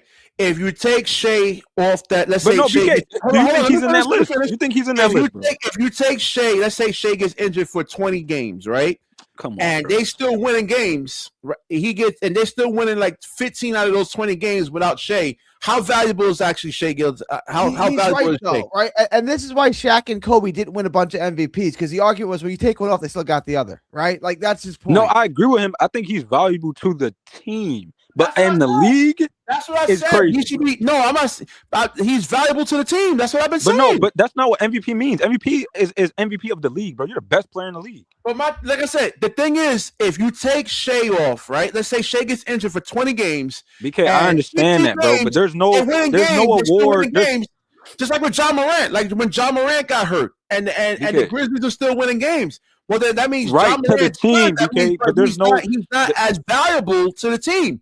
BK, there's no award. There's no award that exists that is MVP of your team, bro. That's not an award, bro. It's MVP of the league, bro. Like that means you're the best player in the league. When you win an MVP, that means you're the best player in the league, bro. No, that's different. I'm talking about valuable, and no, best. I get it. I agree with you. I said I agree with you. He's valuable to our team. I mean, he's the only one with value. If you he's take value to the team, but last stream, that's not what you said, bro. I'm not saying you should win MVP. Y'all go back and look at that stream. He said MVP in the league, bro. He said that, bro. If Michael Porter Jr. doesn't play games and then the Nets are still winning games, then I'm like, you know what? Hell no. But like, if you take Michael Porter Jr. off of this Nets roster, they don't hardly win. I don't think they win a game. They really don't win a game at all. It's bad. It would be like, bro, we've lost like 4 games with Michael Porter Jr. on the team. What are you talking about? They win 8 games. They don't go 0-82. I don't know, man. But Gary, he's acting like we winning. Know, Gary. I don't know, man. I think we won 1 game, but we just haven't seen it. I mean, most of the time, Michael Porter Jr. has been on the court. But I mean, you're acting as if Michael Porter Jr. is winning us so many games. I think 0-9 without Michael Porter Jr. Bro, we've lost like 4 straight games without Michael Porter Jr. in the game. Like, what are you talking about? Well, listen, man, you got Michael Porter. So I mean, what's his impact? You're acting as if his impact is so huge. If you have 12 wins, floor space in terms of Noah Clowney, we have 12 wins, bro. Well, let's say if Noah Clowney was out of those 4 games, if Noah Clowney was actually hitting the shots, do they win those games? What game? The 4 games that they actually lost. If what? Clowney said it again. Clowney what? If Clowney was actually hitting shots because he was abysmal. Like you said, 4 out of 15. No, we still won that one because them games was pretty much those games was blowouts. What game are you talking about? Well, no, I'm talking about the hold on. Let me look up the actual. What game you talking about? So, like the Chicago game, Noah Clowney actually shot well from 3. Because Michael Porter Jr. can't do it by himself, man. No, you said the games. Other guys got games. I thought you said the games before that. No, the games before that. Let me look it up. Hold on. Yeah. Because what game are you talking about? Let's see. Brooklyn Nets. Because those games was not all that close. All right, so the Grizzlies ones. I think that one was close.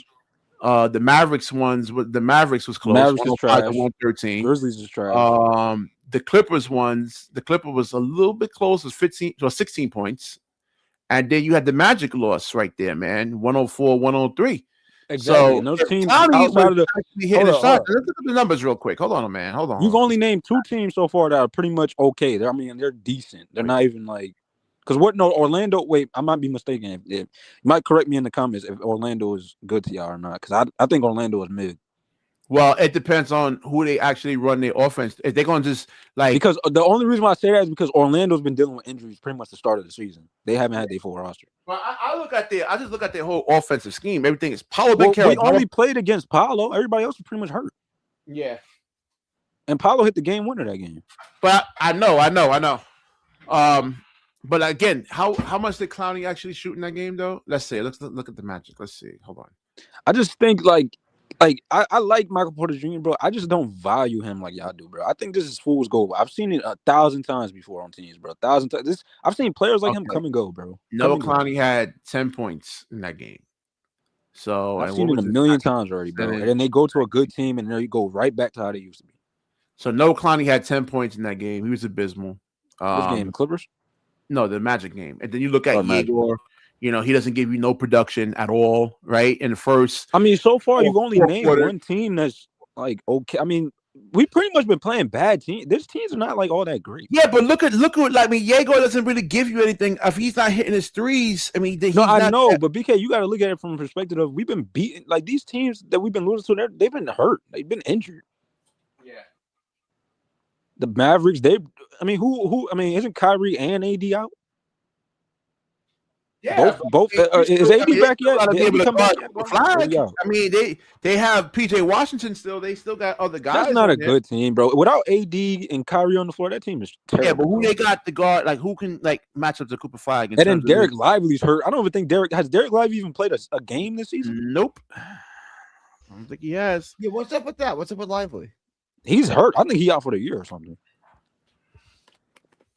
Yeah, so you look at Yegor, you look at Nolan Troyer. I mean, none of these guys are really the Mavericks. I mean, the Mavericks are not going to be contending. They're probably going to be in the lottery. For what Michael Porter Jr. is actually Clippers doing. Is trash. Clippers is gonna. I don't think the Clippers are going to make the play-in. What seed are the Clippers right now, bro? Let me see. Hold on. I doubt. What are they? The 9th seed? Let's see. I think they're going to drop. They're not going to make the play-in. They're actually the 5th seed right now. They're the 5th seed. What? How many games they won? They have 50. Nah, they'll drop. I don't see. Nah, there's no way, bro. 32 right now, and they won. Kawhi gonna do his usual takeoff game. They won 8 games. 8 games. 8 games. Yep. So maybe they might make the play-in. Yeah, it's hard. I mean, I don't know. The Western Conference. I'm surprised the Grizzlies are at the 8th seed right now. That team is terrible. Yeah, and Kyrie. I don't know if Kyrie roster, bro. Back. They have no spacing around Ja, bro. Well, the offensive, and Ja's getting out of there. Well, the thing is, Ja that wants the ball in his hands like 80-90% of the time. He doesn't know how to play off the basketball, man. That's the problem with Ja. Well, I mean, really, nobody on that team offense is hard to actually play defense. Can anybody on the Grizzlies team shoot? Correct me if I'm wrong, Gary. I mean, can anybody on the Grizzlies shoot? Boy, he says, wow. Agree. We rather. All right, let me wrap this up. Yeah, how do you build a team like that in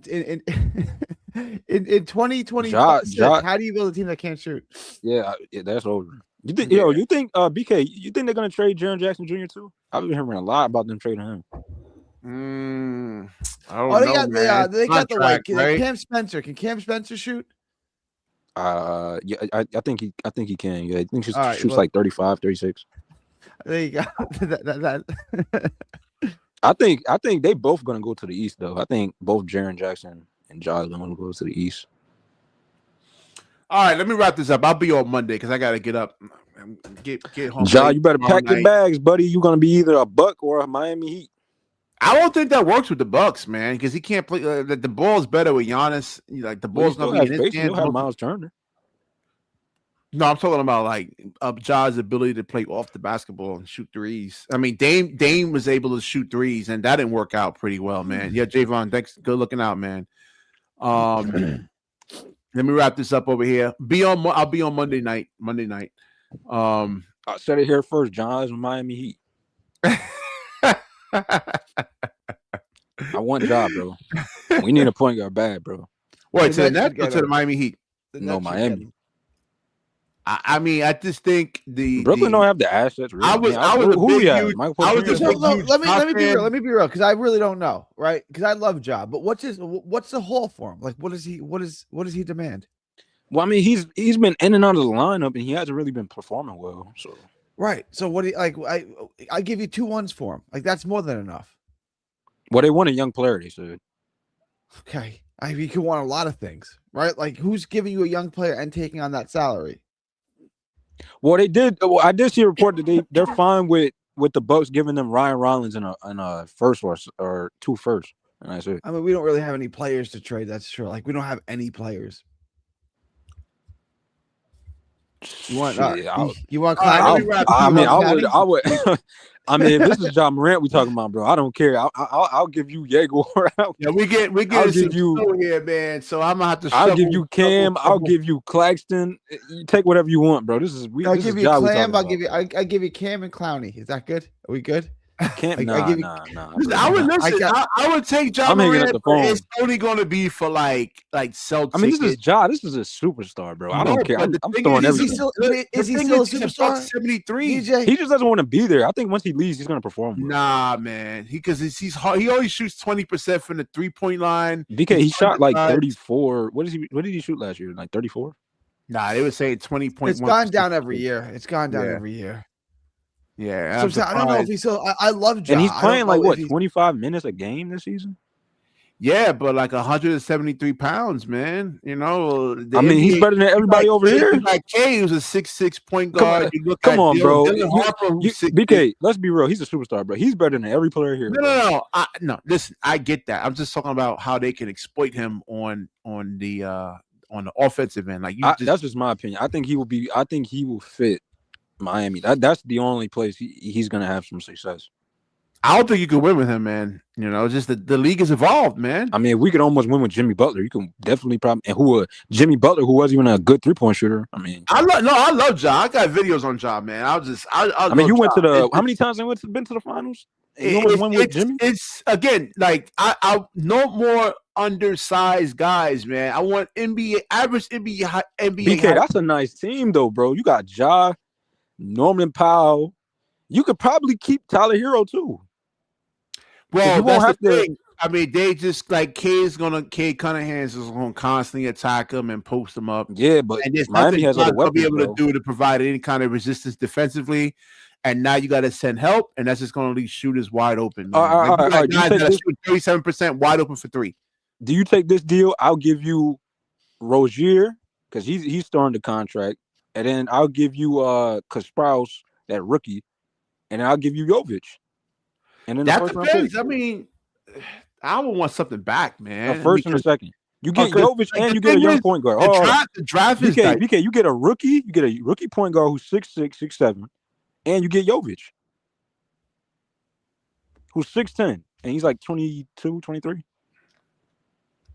What's the record that Miami has right now? I believe they see. Yep. Well, what about y'all, chat? Would y'all take that deal, bro? You get a rookie point guard, 6'7", 6'6", 6'7", and then you get Jovic, who's 6'10", and a first and a second, bro. What was the point guard's name? Kasparov. Let me see something here. He doesn't really play much on Miami, but I mean, well, then that's not good because when he was playing, he was shooting like 40%. I mean, he's gotten benched. When he was playing, he was shooting like 40% from the 3. What's it? Wait, Kaspaus. What's his? I think I'm saying it right. If you don't play him, then it's like you don't really see what he could be, and then you gotta look. I mean, Miami's loaded up with guards, though, bro. It's hard to get minutes. Well, yeah, I mean, you gotta be able to be better than those guys. Then, if you can't play over like guys, and a lot of Miami Heat fans believe he should be playing. I think he should. I think he should get some minutes. I gotta watch him play. I mean, that's a 6'7" point guard right there, BK. Yeah, but he could have like, can he shoot? He's shooting 40%. Look at. I don't know why he's not on the floor then. I mean, like I said, shooting is valuable. Well, they got Davion, they got Norman Powell, they got Tyler Hero. Defensively, he's a cone. He can't probably make the right reads, or he's not. I'm telling you, bro, Pat Riley, you heard me here first, bro. Make that deal, bro. That would be a loaded squad. You mean Kasparis? Oh wait, this guy Kasparis Giannakunis, this dude here? Yeah, John Kunis, yeah. Okay, let me look up his scouting report. Let's see what they got to say about him. He's a European. Because I mean, if the Memphis Grizzlies is gonna take, he's from Lithuania, a cheap he deal. Could be like another Nolan Troyer. Let's see. Nah, he ain't no Nolan. He's better than Nolan. No, I'm not talking about skill wise. It's physicality wise. Oh yeah, well he's like I think 190. Let's see scouting report, and that's probably gonna might be one. What is he? 180, 190? Yeah, if he's at 180 at 6'7", that's like that's tough. No, what does he weigh? 200 pounds. I thought he was like 190. Let's see. They got him listed at 200, and let me see. Okay, Austin Reeves and Max Christie. Well, if he's like Austin Reeves, then I can understand why Eric Spoelstra doesn't want to play him, because Austin Reeves can't guard. Not that Austin Reeves offensively is good. It's just the defense. That's who I want from Miami, bro.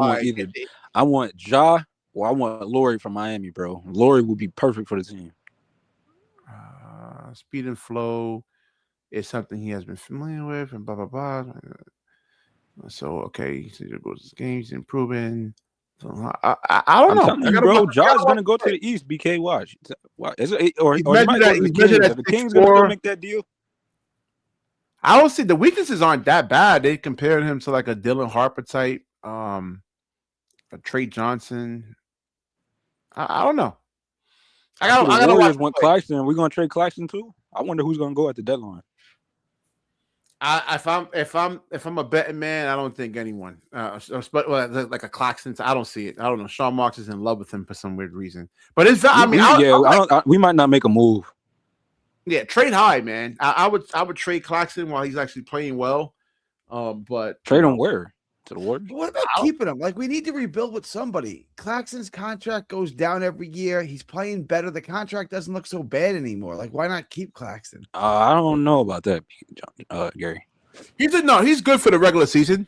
Yeah. Gary, but if you want to build a championship roster, he's not your starting center. He still has a lot of those weaknesses. Like, if you was watching them in the Chicago game, even though they won, I mean, he was trying to like. I want to draft a center. Jalen Williams is the guy. He was trying to move him. He couldn't do it, man. He was just That's a big boy right there, man. All right, let me wrap this up. All right, so definitely like, comment, subscribe. Certainly share the stream and check out Gary's show, Nothing But Nets, and definitely share the show.